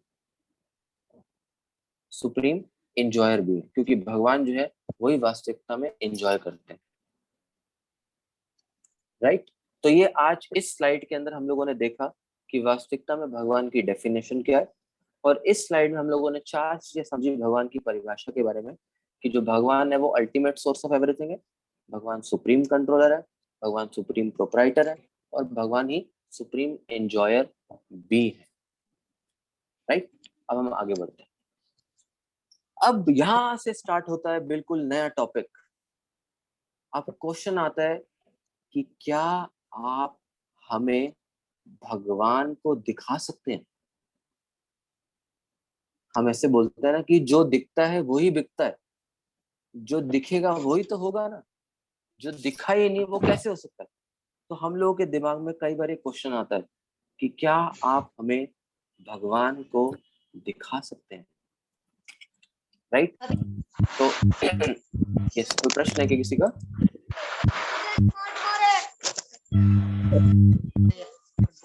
चल किसी का माइक्रोफोन ऑन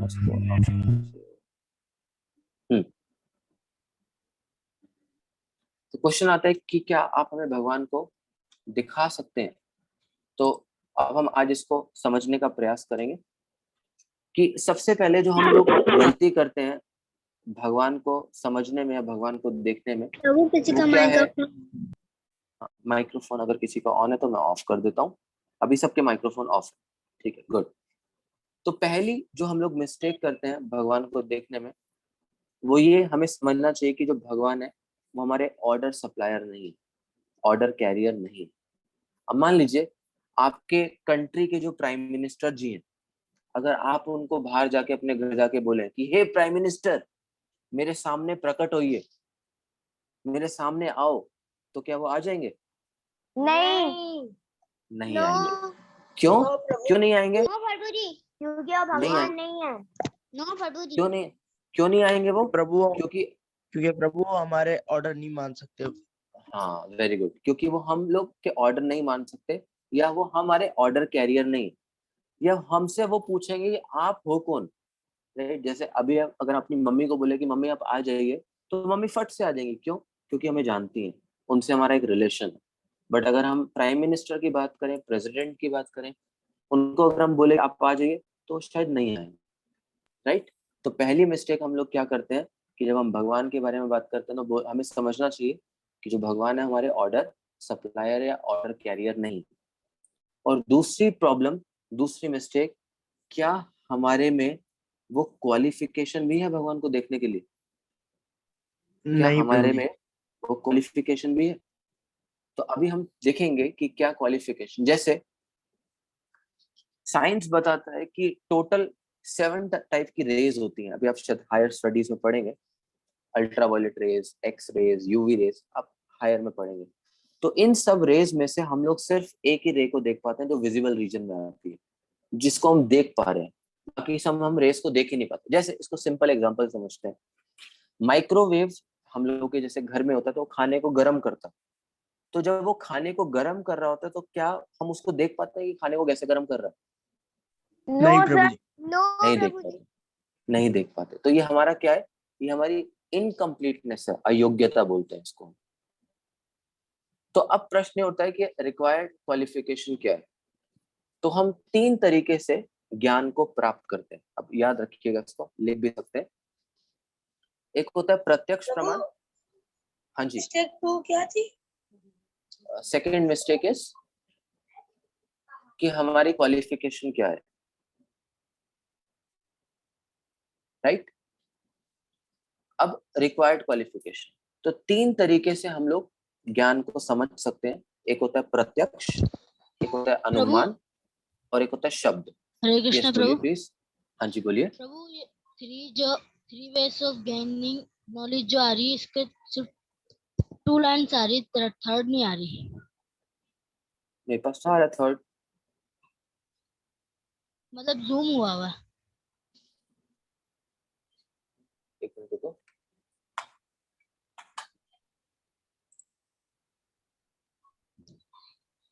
प्रभु जी ये आ रहा है हम्म। जो अभी आ रहा है क्या प्रत्यक्ष, अनुमान और शब्द?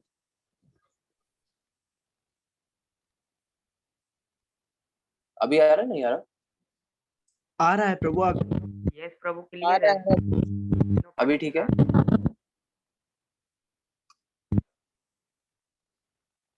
चलिए ठीक है,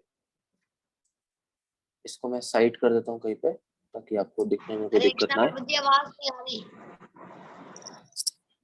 अभी आ रही होगी आपके पास वॉइस? ठीक है। तो बेसिकली भगवान को समझने के लिए 3 तरह की नॉलेज होती है। एक होता है प्रत्यक्ष प्रमाण, एक होता है अनुमान, और एक होता है शब्द।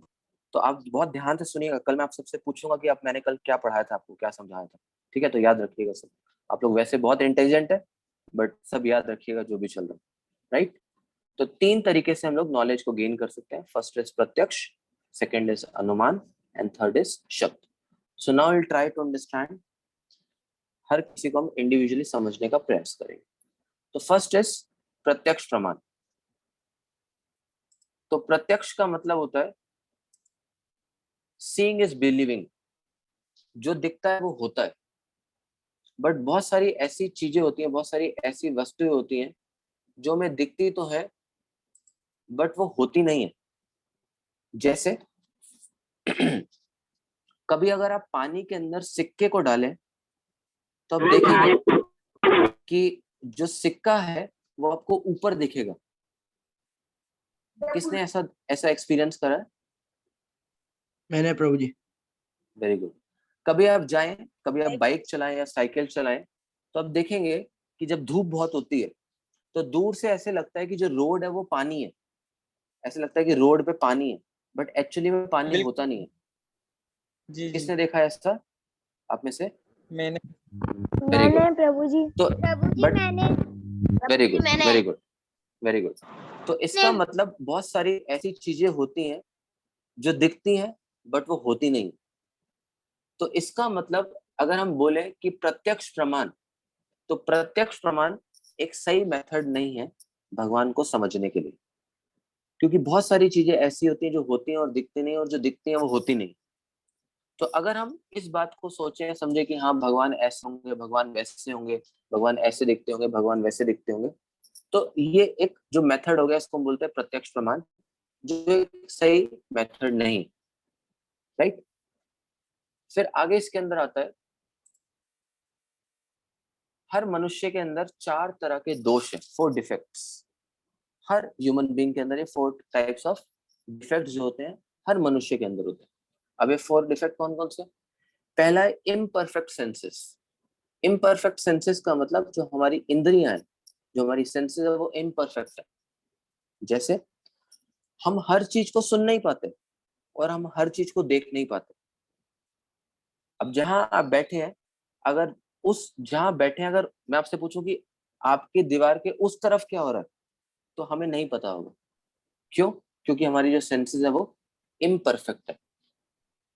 और दूसरी जो हमारी मिस्टेक है वो क्या है? हम धोखा खा जाते हैं, टू बी इल्यूजन। हमें धोखा खाने की आदत है, हम धोखा खा जाते हैं। और तीसरी मिस्टेक क्या है कि हम गलतियां करते हैं। बोला जाता है मनुष्य गलतियों का पुतला है। और चौथी मिस्टेक क्या, हम चीटिंग प्रोपेंसिटी, हम लोगों को दूसरों को धोखा देते हैं, धोखा खाते हैं। तो ये 4 तरह की जो मिस्टेक्स हैं वो हर मनुष्य या हर ह्यूमन बीइंग के अंदर पाई जाती है। राइट। और उसके बाद हम क्या करते हैं, एक एग्जांपल समझते हैं। अभी आपको मेरी स्क्रीन पर एक हाथी दिख रहा होगा, सबको दिख रहा है?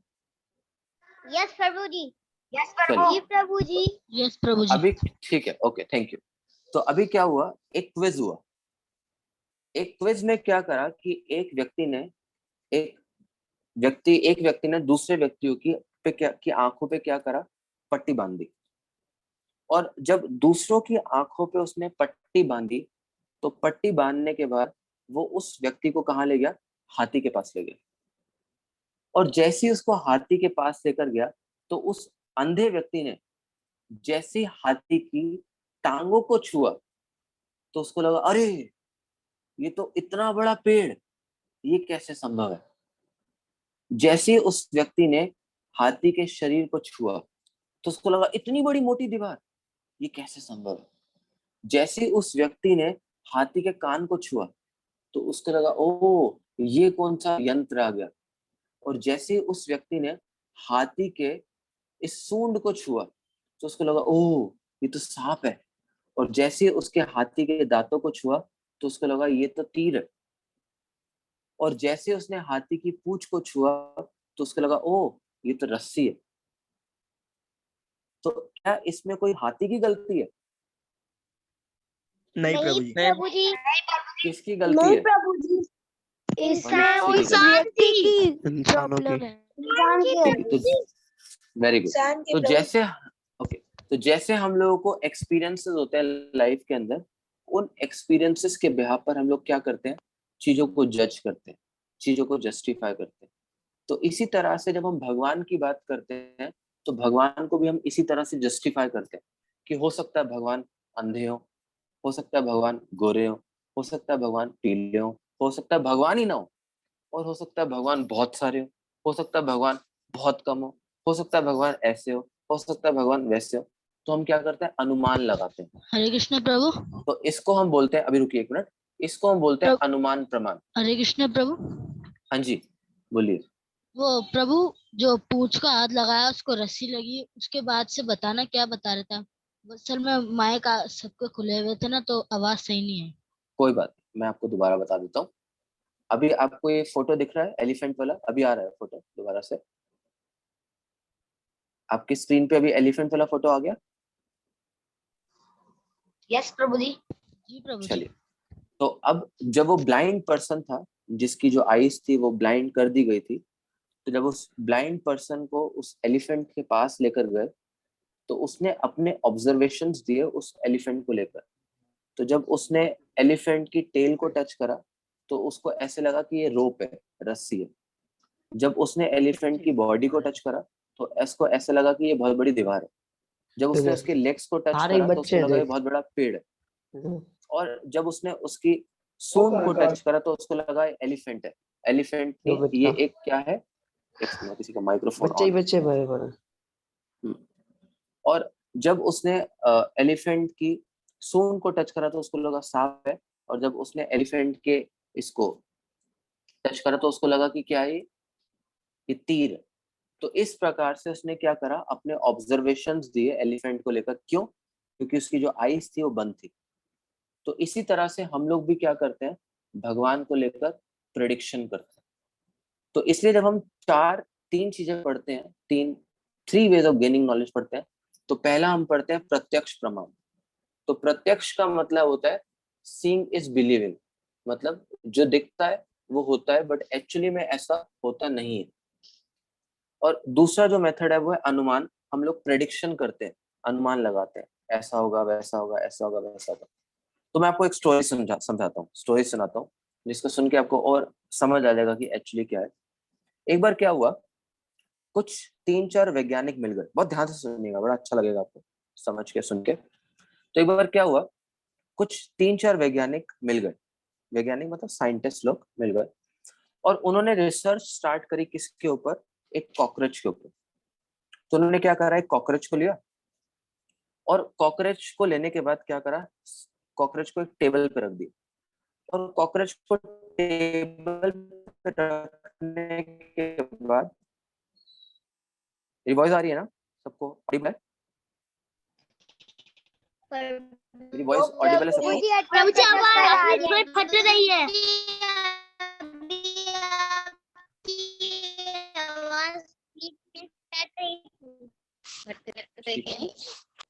ओके, अभी आ रही है या अभी भी कट रही है?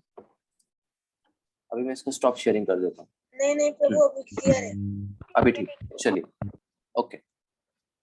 तो हुआ क्या, अभी स्क्रीन मैंने बंद कर दिया, अभी सिर्फ आप ध्यान से इस एग्जांपल को सुनिएगा, फिर मैं दोबारा स्क्रीन शेयर करूंगा।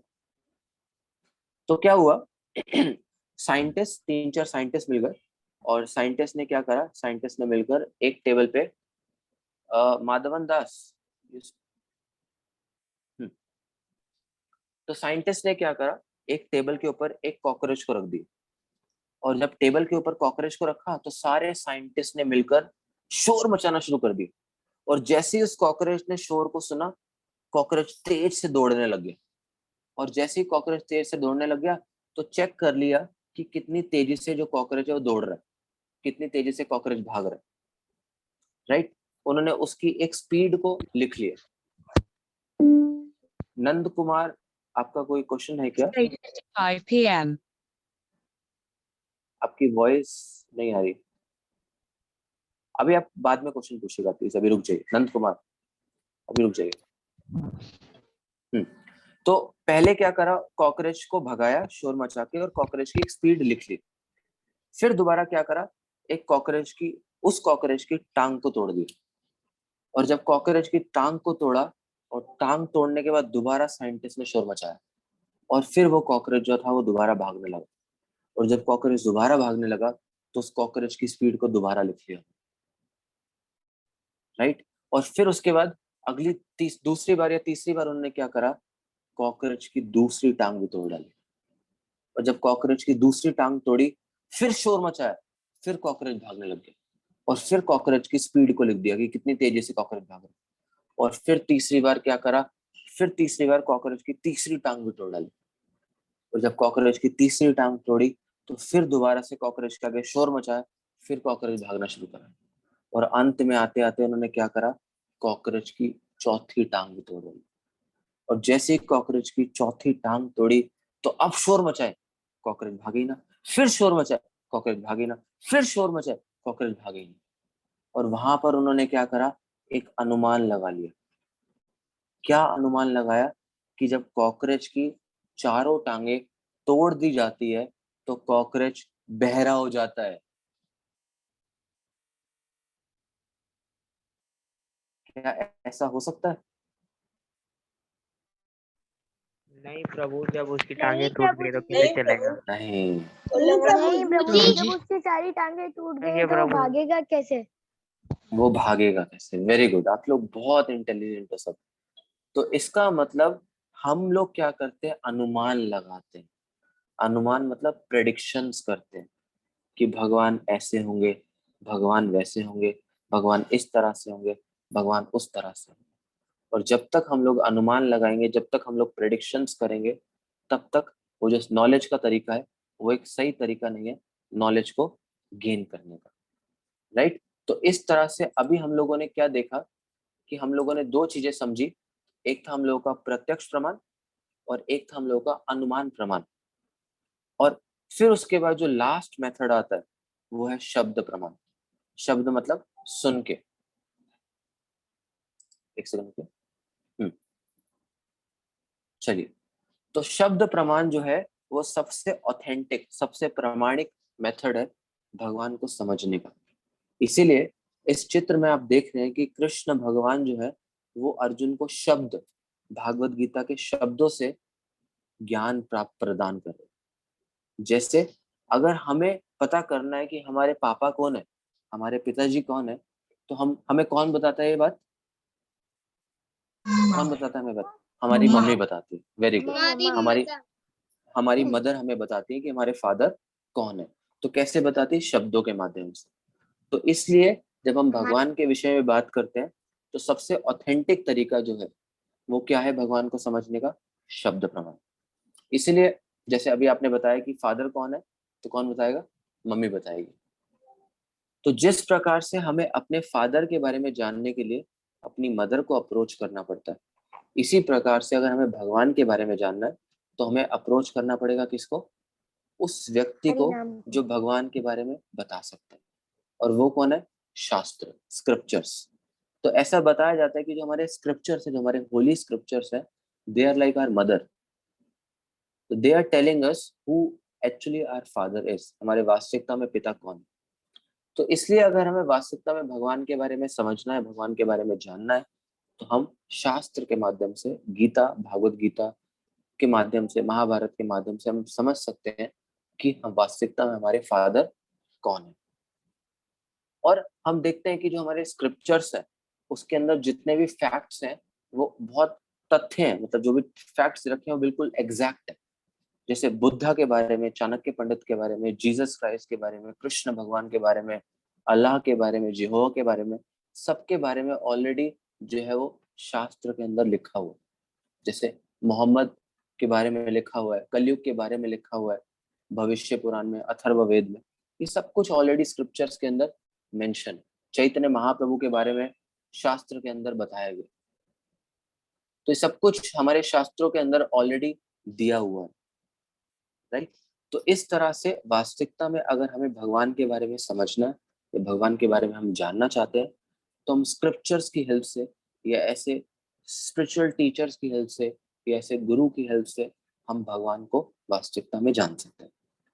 तो आज का अगर मैं कंक्लूड करूं सेशन को, तो मैं एक बार जल्दी से पीपीटी जो है वो घुमा देता हूं ताकि आपके दिमाग में सब कुछ अभी 2 मिनट के अंदर सब बैठ जाएगा कि एक्चुअली में आज हम लोगों ने क्या पढ़ा, क्या समझा और क्या सीखा।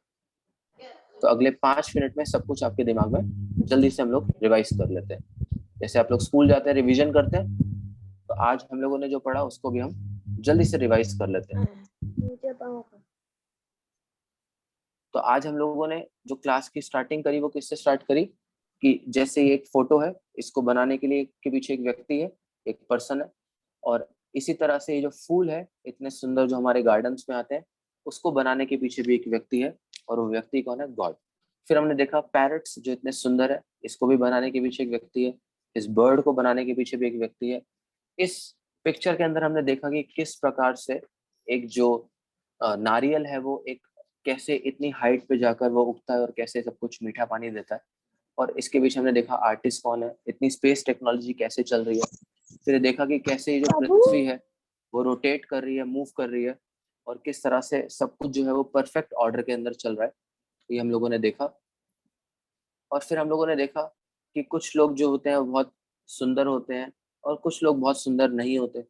कुछ लोग बहुत धनी होते हैं, कुछ बहुत धनी नहीं होते, और कई लोगों का जो जन्म होता है बहुत अच्छे परिवार में होता है और कई लोगों का नहीं होता। तो इस सबको डिसाइड करने के पीछे भी एक व्यक्ति है, और वो जो व्यक्ति है वो भगवान है। और फिर हम लोगों ने देखा कि कुछ चीजें हम डिसाइड कर सकते हैं, बट कुछ ऐसी चीजें हम डिसाइड नहीं कर सकते, और इन सबको जो चूज करने के पीछे जो व्यक्ति है वो है भगवान। और फिर हम लोगों ने फाइनली भगवान की डेफिनेशन को समझा, that is generator, operator and destroyer. और फिर उसके बाद हम लोगों ने देखा कि क्या हम भगवान को देख सकते हैं, तो उत्तर में देखा कि हमारे पास वो क्वालिफिकेशन नहीं है और भगवान हमारे ऑर्डर सप्लायर नहीं है। और फिर हमने देखा कि 3 तरह का से हम लोग नॉलेज को गेन कर सकते हैं, एक है प्रत्यक्ष, एक है अनुमान, और एक है शब्द प्रमाण, राइट।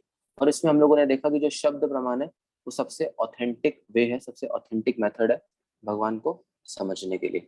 जैसे स्वयं गीता जी को भगवान कृष्ण ने अर्जुन को बोला शब्दों के माध्यम से बोला, और हमने एग्जाम्पल से समझा कि अगर हमें वास्तविकता में चेक करना है कि हमारे फादर कौन है, तो उसके लिए हम अप्रोच करते हैं अपनी मदर को, और मदर जो है हमें बताएगी कि रियलिटी में हम लोगों के फादर जो है वो कौन है।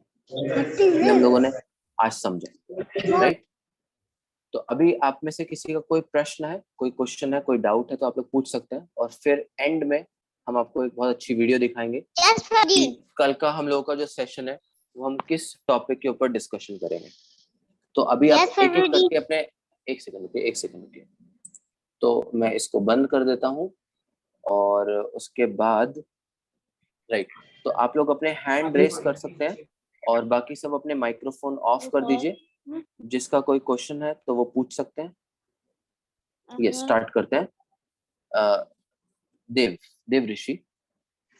प्रभु जी, प्रभु आपने जैसे बोला था कि भगवान हमारे लिए समंदर से पानी लेके वहाँ पर बादलों में देते हैं ना, तो प्रभु डॉक्टर तो कहते हैं कि बारिश का पानी नहीं पीना चाहिए। नहीं, अगर आप थोड़ा हायर स्टडी करेंगे तो उसके अंदर एक रेन वाटर हार्वेस्टिंग होती है, और जो बादलों का पानी होता है वो सबसे मीठा और सबसे शुद्ध पानी होता है। तो अगर ऐसा बोला जा रहा है कि बादलों का पानी नहीं पीना, उसका एक रीजन है। आजकल अगर हम देखें कि प्रकृति में जो पॉल्यूशन है वो बहुत ज्यादा है, और उस पॉल्यूशन की वजह से जो पानी आता है बादलों का वो कई बार पॉल्यूटेड वाटर होता है, तो वो कई बार हमें हार्म करता है। जैसे शायद आप लोगों ने अपने एकेडमिक्स में पढ़ा होगा एसिड रेन, तो वो जो एसिड रेन होती है वो कई बार हेल्थ के लिए ठीक नहीं होती, बट वैसे जो बारिश का पानी होता है वो सबसे शुद्ध पानी होता है बेसिकली पीने के लिए। थैंक यू प्रभु। ठीक है, हरे कृष्ण। यस, गौरांग प्रभु, आपका क्या क्वेश्चन है?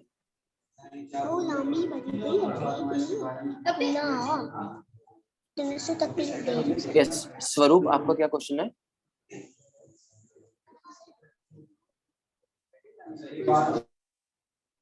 स्वरूप। हरे कृष्णा प्रभु जी। हरे कृष्णा। आपकी वीडियो नहीं आ रही। जी प्रभु जी, मेरा एक सवाल है आपसे। Yes yes, please please. प्रभु जी, आपने बताया वास्तविक में भगवान जी हैं। अगर भगवान जी हैं तो दुनिया में इतने लोगों को दुख तकलीफें क्यों आती हैं? भगवान जी हैं तो भगवान जी तो सबके दुख खत्म कर सकते हैं ना, फिर ये सब क्यों? बहुत बहुत अच्छा क्वेश्चन है आपका। एक सेकंड के पहले बाकी जो माइक्रोफोन ऑन है मैं उसको ऑफ कर दूं। ठीक है, तो मैं आपके क्वेश्चन का आंसर एक स्टोरी से देता हूँ आपको, ताकि आप एग्जैक्टली रिलेट कर पाएंगे कि क्या है। एक बार की बात थी जिससे आप क्वेश्चन पूछ रहे हैं। तो एक व्यक्ति था और उसके बाल जो थे बहुत बड़े हुए थे, बहुत बड़े बाल थे उसके, हिप्पीज की तरह। तो और वो बहुत दुख में था, तो उसने यही प्रश्न पूछा जैसे आपने भी पूछा कि इतने दुख क्यों हैं, कि वास्तविकता में अगर भगवान होते तो इतने कलेश क्यों हैं, इतनी प्रॉब्लम्स क्यों हैं, इतना सब कुछ क्यों पीड़ा झेलना पड़ता है। अगर वास्तविकता में भगवान हमारे पिता है, फादर है, तो पिता नहीं कभी चाहेगा कि उसका बेटा जो हो कष्ट में हो, कभी दुख का अनुभव करे, दुखी हो। क्यों हम इतना पीड़ा को सहन करते हैं, इतना झेल रहे हैं, और इतने सारे और भी एक्सटर्नल प्रॉब्लम्स हैं जो इस वर्ल्ड में हमें देखते हैं, और इंटरनल प्रॉब्लम है जो हम देखते हैं अपने अंदर। तो why this is happening, what is the cause of all these problems. So तो एक बार क्या हुआ, जब ये व्यक्ति इस तरह का प्रश्न पूछ रहा था कि और बोल रहा था कि भगवान नहीं है, भगवान नहीं है, भगवान नहीं है, वास्तविकता में भगवान होते तो प्रॉब्लम ना होता, कलेश ना होते, दुख ना होते, दुविधा ना होता, कुछ ना होता, सब अच्छा चल रहा था. तो तो यही जो व्यक्ति था, जब इस व्यक्ति को, जब जिसने प्रश्न पूछा बेसिकली जैसे आप पूछ रहे हैं अभी, तो जब यही व्यक्ति जब एक बार्बर की शॉप पे गया, नाई की दुकान पे गया, तो वहां जाकर इसने प्रश्न पूछा कि नाई, मतलब ये बेसिकली एक कन्वर्सेशन है एक नाई और एक व्यक्ति के बीच में. तो वो जो नाई था वो उस दुकान को छोड़कर बाहर जाता है, और जब वो बाहर जाता है तो वो भी ऐसे चिल्लाना शुरू कर देता है, ऐसे बोलना शुरू कर देता है कि कोई नहीं है, कोई नहीं है, कोई नहीं है, कोई नहीं है. तो नाई बोलता है कि मैं तो हूं ना, मतलब उसने बोला कि कोई बाल काटने वाला नहीं, कोई बाल काटने वाला है, कोई बाल काटने वाला है. तो नाई उसके पास जाके बोलता है कि मैं हूं ना. तो बोलता है कि नाई बोलता है कि मैं आपके बाल तो तभी काटूंगा ना जब आप मेरे पास आओगे. अगर आप बाहर रोड पे खड़े होके बोलते चिल्लाते रहोगे कि नाई नहीं है, नाई नहीं है, नाई नहीं है, तो आपको सॉल्यूशन नहीं मिलेगा. अगर आपको हेयर कट करवाना है, अपने बाल कटवाने हैं, तो आपको मेरे पास आना पड़ेगा, और जब मेरे पास आओगे तो मैं आपका हेयर कट करूंगा, आपके बाल काट दूंगा. राइट. तो इसी तरह से अगर हम बोले कि बहुत प्रॉब्लम है, बहुत दुख है, बहुत दुविधा है, बहुत दुविधा है, तो उसका सॉल्यूशन तो तभी मिलेगा ना जब आप उस व्यक्ति के पास जाओगे जो आपको सॉल्यूशन दे सकता है. अगर आप एक ऐसे व्यक्ति को अप्रोच करो जिसका उसका सॉल्यूशन ही नहीं है, और आप बोलो बहुत दुख है, बहुत दुख है, बहुत दुख है, तो आप दुख एक्सपीरियंस करोगे ना. जैसे हम लोगों ने स्टार्टिंग में चर्चा करी कि अगर मैं एक फोन लेकर एक कारपेंटर के पास जाऊं और मुझे बोले, मैं उसको बोलूं कि मेरा फोन ठीक कर दो, तो कारपेंटर क्या करेगा, हथौड़ी लेकर उसमें मारना शुरू कर देगा. क्यों? क्योंकि उसका फील्ड नहीं है. तो इसी तरह से हम लोगों को जो लाइफ के अंदर प्रॉब्लम्स आती है, लाइफ के अंदर जो चैलेंजेस आते हैं, हम उसको ओवरकम करने के लिए एक राइट पर्सन को अप्रोच नहीं करते. और जब तक हम एक राइट पर्सन को अप्रोच नहीं करेंगे, तब तक हमें उसका राइट सॉल्यूशन नहीं मिलेगा. और हम देख रहे हैं इस मटेरियल वर्ल्ड के अंदर इतनी प्रॉब्लम्स बढ़ रही हैं, उसका रीजन यही है क्योंकि लोग उस प्रॉब्लम का सॉल्यूशन पाने के लिए राइट पर्सन को अप्रोच नहीं कर रहे. और जब तक वो राइट पर्सन को अप्रोच नहीं करेंगे, तब तक ये प्रॉब्लम्स बढ़ेंगी और बढ़ती रहेंगी. तो इसलिए solution is to approach the right person. और आज इस वर्ल्ड के अंदर ये चीजें इसलिए इतनी बढ़ती जा रही है क्योंकि लोग जितना भगवान से दूर जाएंगे, उतना उनको कष्ट, दुख भोगना पड़ेगा. तो ये इस प्रॉब्लम का सॉल्यूशन ना ढूंढकर हम एक्सटर्नल सॉल्यूशंस को ढूंढने का प्रयास कर रहे हैं. और आज हम देखें कि जो लोग भक्ति में जुड़े हुए, जो लोग भगवान से जुड़े हुए, आज भी उस सुख को एक्सपीरियंस कर रहे हैं, आज भी वो हैप्पीनेस को एक्सपीरियंस कर रहे हैं.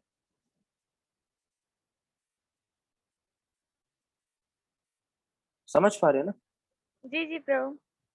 तो इसलिए जो भी हम इस वर्ल्ड के अंदर प्रॉब्लम्स देख रहे हैं, उसका रीजन यही है कि हम एक राइट व्यक्ति को अप्रोच नहीं कर रहे. We are not God conscious, और we are not God conscious, and now our days we are becoming dog conscious.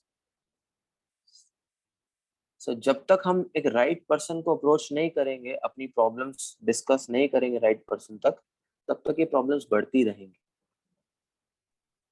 आज अगर आप आज से 20 साल, 25 साल, 30 साल, 50 साल पहले का अगर लाइफस्टाइल देखेंगे लोगों का, या अगर आप पढ़ेंगे, तो लोगों की लाइफ में इतना प्रॉब्लम्स नहीं था जितना आज हम लोगों की लाइफ के अंदर प्रॉब्लम देखते हैं. क्यों? क्योंकि जितना ये भगवान को लोग भुलाते जा रहे हैं, उतना अपनी लाइफ के अंदर प्रॉब्लम्स को ऐड करते जा रहे हैं.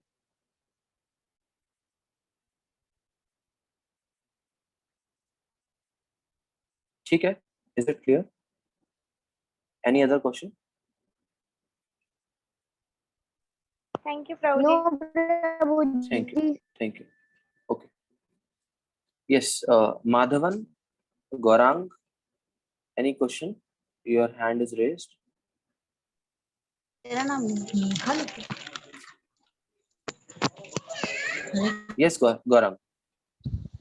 प्रभु, जैसे भी आपने बताया कि हम भगवान को नहीं देख सकते, तो हम अपने पिता, अगर हमें पिताजी का पता नहीं होता तो हम अपनी माता से पूछते हैं. हम भगवान श्री कृष्ण के बारे में पता करेंगे या उनका, जैसे उनके बारे में पूछेंगे, तो हम भगवत गीता के से समझेंगे या फिर गुरु के माध्यम से उन तक पहुंचेंगे? भगवत गीता और गुरु जो है दोनों की वाणी एक ही है। भगवत गीता भी बोल रही है, भगवत गीता में भगवान स्वयं कृष्ण बोल रहे हैं कि अहम बीज प्रतापिता, कि मैं बीज देने वाला पिता हूँ। और जो गुरु हैं वो भी यही बोलते हैं कि जो भगवान है वो बीज देने वाले पिता। और गीता के अंदर कृष्ण भगवान भी यही बोल रहे हैं कि मैं भगवान हूँ, और गुरु भी यही बोलते हैं कि कृष्ण भगवान है। तो गुरु और कृष्ण की वाणी के अंदर कोई भेद नहीं होता। तो आप गुरु को अप्रोच करके भी भगवान के बारे में जान सकते हैं, और गीता को पढ़कर भी आप हरे भगवान के कृष्ण बारे में प्रभु। जान सकते हैं, भगवान को समझ सकते हैं। हरे हाँ कृष्ण जी, प्रभु। हाँ जी प्रभु गौरव, आप आपकी आपकी वीडियो ऑफ है। आवाज, हाँ प्रभु वो लाइट और ना ओके, आपकी आवाज कट के आ रही थी। अभी ठीक है? जी अभी सही आ रही है। तो मेरा प्रश्न उत्तर ये है कि हरे जो कृष्णा गुरु है प्रभु जी, आपकी आवाज और जो अटक कर कृष्ण आ है रही है। उनकी वाणी में कोई भेद हाँ जी प्रभु जी, आपकी अभी ठीक आवाज है? फट रही है। फट रही है? एक सेकंड रुकिए, एक मिनट।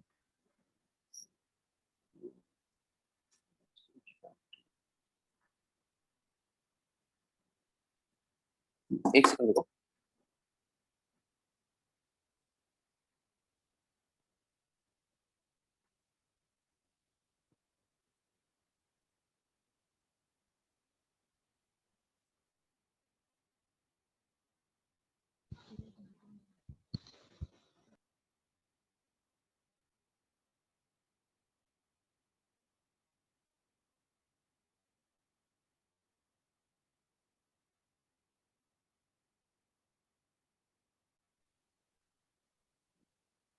अभी ठीक है वॉइस? जी प्रभु अभी सही आ रहा है। ठीक है, तो मेरा उत्तर यही है कि भगवान जो है गीता के माध्यम से ये बता रहे हैं कि मैं ही भगवान हूँ, और जो गुरु है वो भी यही बताते हैं कि जो कृष्ण है वो भगवान है। तो अगर हम गीता को ये पढ़ के समझे कि कृष्ण भगवान है, या गुरु के माध्यम से समझे कि कृष्ण भगवान है, तो बात एक ही है, इसमें कोई भेद नहीं है। तो हम किसी भी माध्यम से समझ सकते हैं। ठीक है गौरव? जी प्रभु ठीक है। और प्रभु मेरा एक और सवाल है कि हम घर में ड्यूटी से जैसे प्रभुपाद जी की भी है और जैसे जिस गुरु महाराज से जैसे दीक्षा ली हुई है उनकी भी जैसे पिक्चर रखी है। आपकी वॉइस थोड़ा लो आ रहा है, दोबारा बोलेंगे प्लीज? जैसे प्रभु घर में ड्यूटीज रखी है, भगवान है, सही है, तो प्रभुपाद जी की भी है और गुरु महाराज की भी है।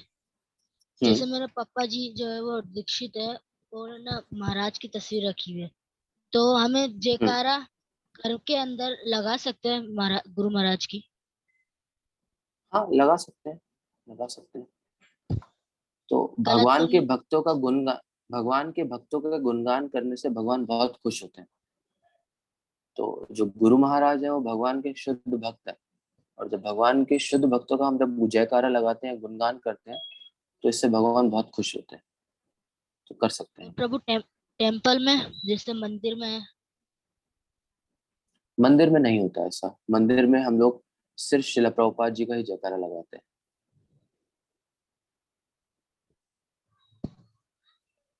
ओके प्रभु, thank you. Thank you. Hare Krishna. Yes, Hare और कृष्ण। विक्की किशोरी, आपका क्या क्वेश्चन है?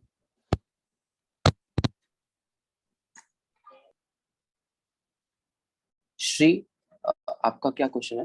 हरे कृष्णा प्रभु जी, यहाँ पर कुछ बच्चे बैठे हैं तो इनके सवाल हैं, ये लीजिएगा। हाँ जी।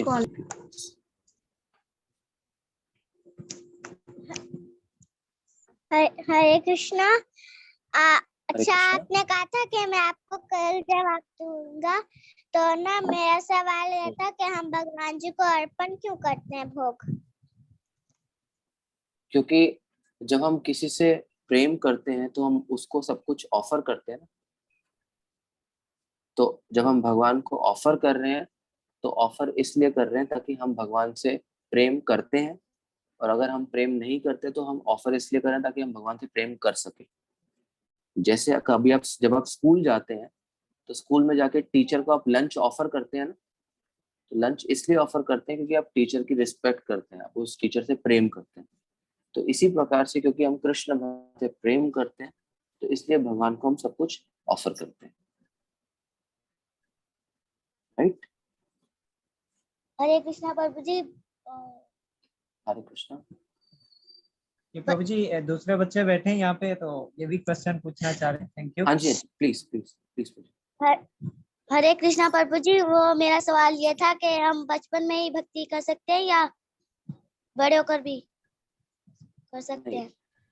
बचपन से भक्ति करना बेस्ट होता है, इसलिए प्रहलाद महाराज ने भक्ति शुरू करी थी, बड़े होकर बचपन से करी थी। यस, प्रहलाद महाराज ने भक्ति बचपन से करी थी या बड़े होकर करी थी? कब से करी थी? बचपन से प्रभु।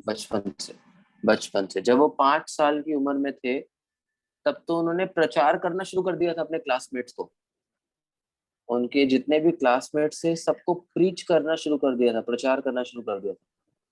तो इसलिए बेस्ट एज जो है वो भक्ति करने का वो बचपन से ही है, क्योंकि जब आप बचपन से सब कुछ सीख जाओगे तो बड़ा होकर आपको दोबारा सीखना नहीं पड़ेगा क्योंकि आप सब कुछ सीख चुके होगे। तो इसलिए बेस्ट एज जो है वो भक्ति करने का बचपन से ही। इसलिए श्रीमद् भागवतम के अंदर एक बहुत सुंदर श्लोक आता है जो बोलता है कुमारम आचरित प्रज्ञा धर्म भागवतम इह। कुमारम, कुमारम का मतलब होता है टेंडर एज, मतलब बचपन, बच्चों वाली एज से भक्ति हम लोग को प्राप्त करनी चाहिए।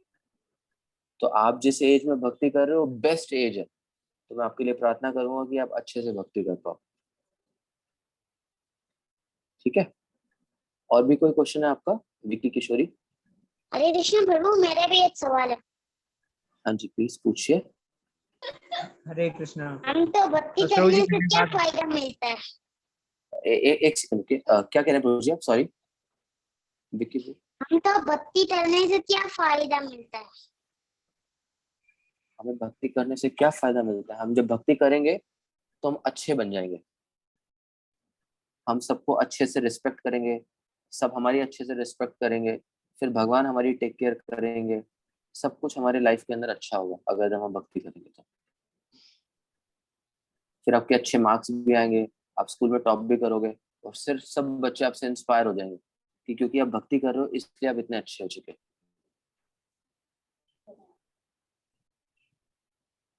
धन्यवाद प्रभु। Thank you. यस, गौरांग प्रभु आपका क्वेश्चन है। हरे कृष्ण प्रभु जी।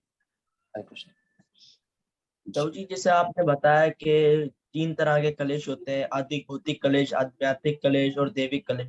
तो प्रभु ये क्यों होते हैं और क्यों दिए जाते हैं हमें ये कलेश की कोई रीजन? कि जेल के अंदर कष्ट क्यों दिए जाते हैं, अगर मैं आपसे क्वेश्चन पूछूं तो? कि प्रभु जो जेल में कैदी होते हैं वो गलती करते हैं तो इसलिए उनको सजा दी जाती है। एग्जैक्टली। तो हमने भी गलती करी है कि हमने भगवान को भुलाया है, ये हमने गलती करी है। तो क्योंकि हमने गलती करी है तो ये प्रकृति हमें उस गलती का ये उपहार दे रही है ताकि हम दोबारा वो गलती ना करें, इसलिए प्राकृतिक कष्ट देती है। तो कई बार जो माता पिता है उसी को डांटते हैं ना जिससे वो प्रेम करते हैं, ताकि वो सुधर जाए, अच्छा बन जाए। तो इसी तरह से जो प्रकृति है, क्योंकि माया जो है वो भगवान की सेविका है, तो माया हमें कष्ट दिए ताकि हम अच्छे से भक्ति कर सके और हम रियलाइज कर सके कि हमने क्या गलती करी और दोबारा उस गलती को ना दोहराएं। तो बट जब हम शुद्ध भक्ति करते हैं, जब हम अच्छे से भक्ति करते हैं, फिर ये कलेश नहीं आते, फिर ये कलेश नहीं सताते। और अगर आते भी हैं तो कोई फर्क नहीं पड़ता।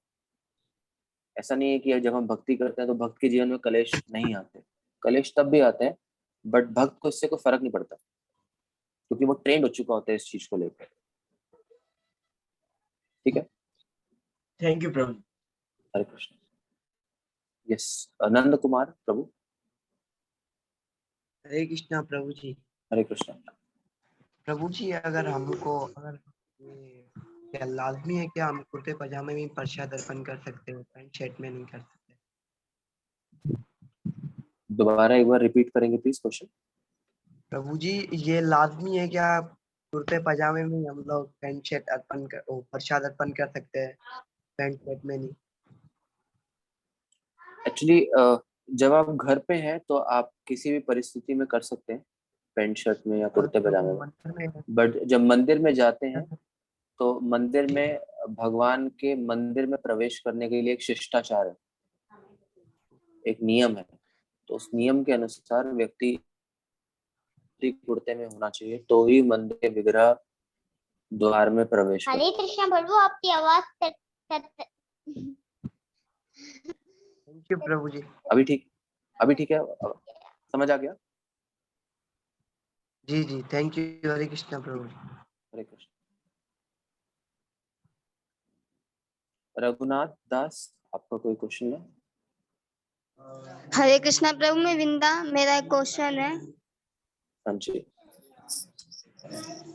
प्रभु, मेरा ये क्वेश्चन है कि मैंने कई भक्तों से सुना है कि हम आत्माएं, हम शरीर नहीं है। क्या शरीर, कष्ट तो शरीर को ही होते हैं ना, आत्मा को तो नहीं।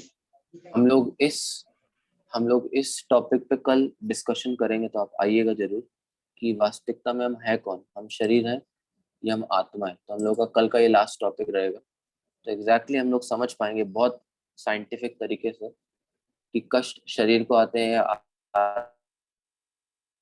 आत्मा को आते हैं, क्यों आते हैं, शरीर नहीं आते। इस टॉपिक हम लोग कल डिस्कस करेंगे। और अभी आप डिस्कनेक्ट मत होइएगा, क्योंकि शायद लास्ट में मैं आपको वीडियो दिखाऊंगा जिसमें हम देखेंगे किस प्रकार से जो शरीर है या जो आत्मा है वो किस तरह से परिवर्तित होती है।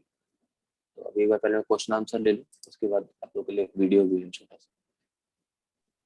हरे कृष्णा प्रभु जी, आपकी वीडियो अटक गई है। तो यस, नहीं वीडियो आ रही है।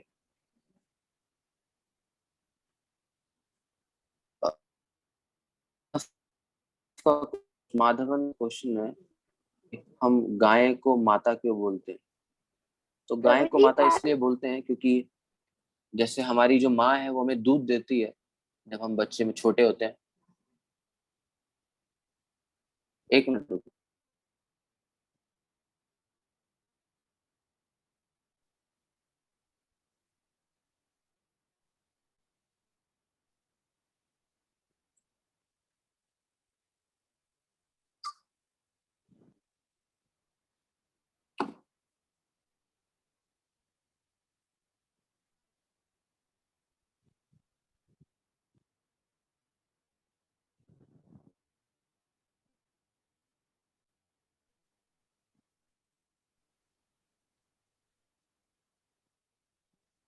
अभी मेरी वॉइस आ रही है आप लोगों को?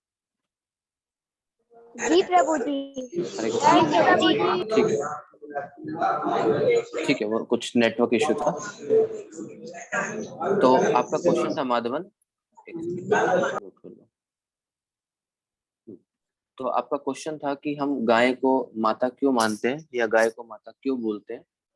तो इसका उत्तर ये है कि जैसे हमारी जो माँ होती है वो बचपन में हमें दूध पिलाती है, तो इसी प्रकार से जो गाय होती है वो हम लोगों को दूध पिलाती है। और क्योंकि गाय हमें दूध पिलाती है इसलिए हम उसको माँ का दर्जा देते हैं, इसलिए गाय को हम माँ बोलते हैं। ठीक है, ओके।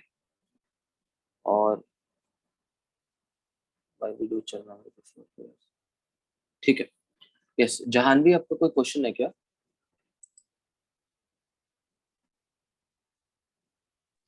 प्रभु जी, मेरा एक सवाल था, क्वेश्चन है। Yes yes please. हम जो तिलक लगाते हैं इसका क्या बेनिफिट मिलता है हमको? बेनिफिट ये मिलता है कि शास्त्र में बताया जाता है कि जब किसी व्यक्ति के शरीर पर तिलक धारण होता है तो यमदूत उसके शरीर को टच भी नहीं कर सकते, पहली चीज। दूसरा, शास्त्रों के अंदर बताया गया है कि जब हम शरीर में तिलक को धारण कर रहे हैं तो ये शरीर जो है मंदिर की भांति है, और मंदिर पे जब हम तिलक लगाते हैं तो उस समय हम भगवान का स्मरण करते हैं। और जब हम तिलक लगाते हैं तो ताकि हम इसलिए तिलक लगाते हैं ताकि हमें याद रहे कि जो शरीर है ये एक मंदिर की भांति है, और इसको हमें सिर्फ और सिर्फ भगवान की सेवा में यूज करना, अपनी खुद की इंद्रिय तृप्ति में यूज नहीं करना। तो इसलिए हम लोग तिलक लगाते हैं। और जब हम तिलक लगाते हैं तो उस समय हम भगवान का स्मरण करते हैं। जैसे जब हम मस्तक पे तिलक लगाते हैं तो हम बोलते हैं ओम केशवाय नमः। तो शास्त्र बोलते हैं कि जब हम भगवान का नाम लेते हैं तो भगवान वहां के वास करते हैं। तो जब हम बोल रहे हैं ओम केशवाय नमः तो केशव भगवान यहाँ के वास करते हैं। हम बोलते हैं ओम माधवाय नमः तो भगवान माधव यहाँ के वास करते हैं। तो इस तरह से जब हम शरीर के 13 अंगों पे तिलक लगाते हैं तो बेसिकली हम भगवान का स्मरण कर रहे हैं, ताकि और हम ये स्मरण कर सकें कि जो शरीर है वास्तविकता में भगवान का ही है, इसलिए हम तिलक लगाते हैं। और नेक्स्ट प्रभु ये सवाल है, जो वैष्णव तिलक है और जो अन्य तिलक है उनमें मतलब क्या फर्क क्या है? हर संप्रदाय के अपने अलग तिलक है।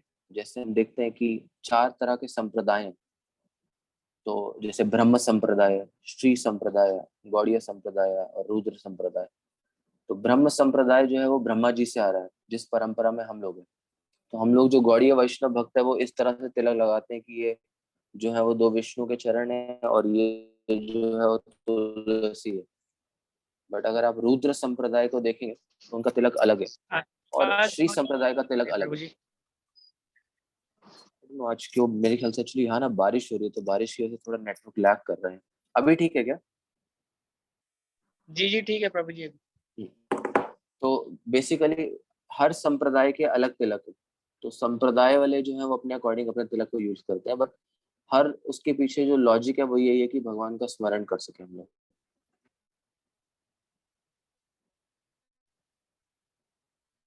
ठीक है,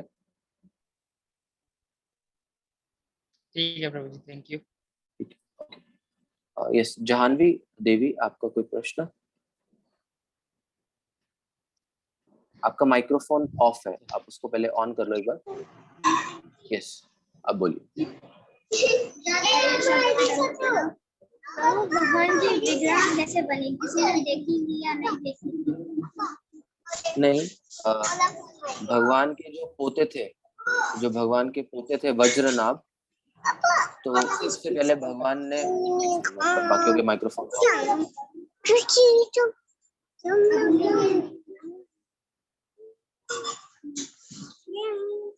एक सेकंड।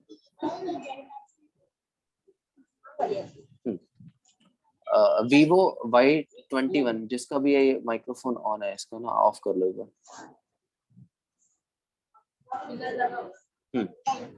तो भगवान के जो पोते थे जिनका नाम वज्रनाभ था, तो वज्रनाभ जो थे उन्होंने भगवान का दर्शन करा था और उसके बाद भगवान के विग्रह बनाए थे। तो कभी आप वृंदावन में आए या आप गूगल पे भी देख सकते हैं, यूट्यूब पे, तो जो सबसे पहले विग्रह थे वो मदन मोहन जी थे, राधा मदन मोहन। इस तरह से इन लोगों ने डिजाइन करा। तो ऐसा नहीं है कि किसी ने भगवान को नहीं देखा था, उन्होंने भगवान को देखा था और उसके अकॉर्डिंग उसका भगवान के विग्रह बनाए। ठीक है, Hare Krishna. Yes, Hare Krishna. Vivo Y21A, last question.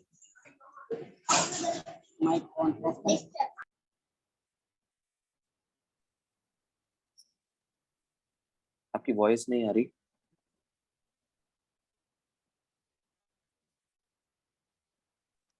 प्रभु जी प्रभु जी, बताइए। प्रभु, संप्रदान जो ये तिलक हैं ये कैसे अलग अलग, मुख्तलिफ कैसे होते हैं? हर संप्रदाय के अलग तिलक होते हैं। जैसे हम लोग ब्रह्म संप्रदाय में जो ब्रह्मा जी से आ रहा है, तो हम लोग का जो तिलक है वो इस तरह से कि ये भगवान के 2 चरण चिन्ह है और ये भगवान को अर्पित करने वाली तुलसी है। जब हम श्री संप्रदाय में आते हैं तो लक्ष्मी जी का संप्रदाय है। तो लक्ष्मी जी का जो संप्रदाय है उनका जो तिलक है वो अलग तरीके का है। और जब हम लोग आते हैं रुद्र संप्रदाय, शिव जी, तो जब हम देखेंगे जो शिव भक्त होते हैं वो जो तिलक लगाते हैं वो इस तरह से लगाते हैं, क्योंकि वो यहाँ इस तरह तिलक इसलिए लगा रहे हैं क्योंकि वो तीसरी आंख पे विश्वास करते हैं। तो इस प्रकार से हर संप्रदाय के अंदर अलग अलग तिलक की प्रतिष्ठा है, मान्यता है।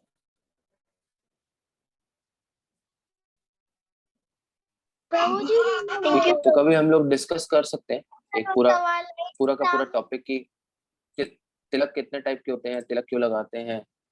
तो इस तरह से हम कभी डिस्कस कर सकते हैं फ्यूचर में। ठीक है, और कुछ, और कोई? प्रभु जी चलिए। मेरा एक क्वेश्चन था कि कुछ लोग बोलते हैं कि हमारा भगवान मूर्ति है, तो हमें क्या जवाब देना चाहिए उनको? मतलब हाँ, तो हम लोग भगवान की मूर्ति के रूप में पूजा करते हैं, क्योंकि भगवान मूर्ति के रूप में प्रकट होते हैं मंदिर के अंदर। तो भगवान स्वयं बोलते हैं कि जो मंदिर के अंदर मूर्ति हो वो मैं ही हूँ, तो इसलिए हम लोग मूर्ति पूजा करते हैं भगवान की। ठीक है, चलिए अब बाकी हम लोग क्वेश्चन कर लेंगे। अभी आपके लिए एक छोटा सा वीडियो, कल हम लोग डिस्कस करेंगे कि मैं कौन हूँ इसके बारे में।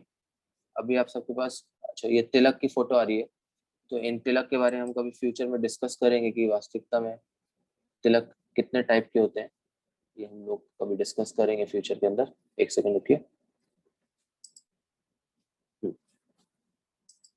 अभी आपके लिए एक छोटा सा वीडियो, एक सेकंड रुकिए।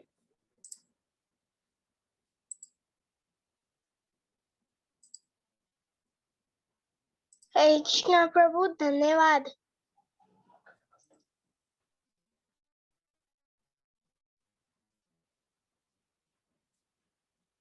हरे कृष्णा। अभी आपके सामने स्क्रीन आ रही है मेरी? जी प्रभु जी। तो हम लोग कल डिस्कस करेंगे। जी प्रभु जी, आदि हम लोग कल डिस्कस करेंगे मैं कौन हूँ, तो उसका एक छोटा सा वीडियो है कि वास्तविकता में कैसे हम लोगों का जो बॉडी है वो चेंज होता है। तो अभी देखेंगे छोटा सा वीडियो, इसकी कोई ऑडियो नहीं है, तो ऐसे ही आप देखिएगा बस।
ये प्रभु जी थोड़ा सा आप ये दर्शाएं भी तो सही, तो बड़ी आपकी कृपा होगी। क्या दर्शाएं प्रभु जी? मतलब प्रभु जी आपने वीडियो तो दिखाई है, थोड़ा सा इसका बताएंगे? एक्चुअली हम लोग कल इसके बारे में डिस्कस करेंगे कि कैसे मनुष्य शरीर है या आत्मा है, और किस प्रकार से जो मनुष्य अपने शरीर को बदलता है। तो ये कल के टॉपिक का प्रोमो वीडियो है आज। ठीक है प्रभु जी, हरे कृष्णा, धन्यवाद, प्रणाम। हरे कृष्ण। हरे कृष्णा प्रभु जी, धन्यवाद, प्रणाम। हरे कृष्ण। अर्जुन प्रभु हम वाइंड अप कर सकते हैं, टाइम 10:05 हो गए। यस प्रभु जी, टाइम हो गया। हाँ, आपका बहुत बहुत आभार प्रभु जी। एक बार फिर मैं पूरे तरफ से भी हरे कृष्णा प्रभु जी। हरे कृष्णा प्रभु जी। हरे कृष्णा प्रभु जी। हरे कृष्णा प्रभु जी। प्रभु जी। कृष्णा प्रभु जी। हरे कृष्णा।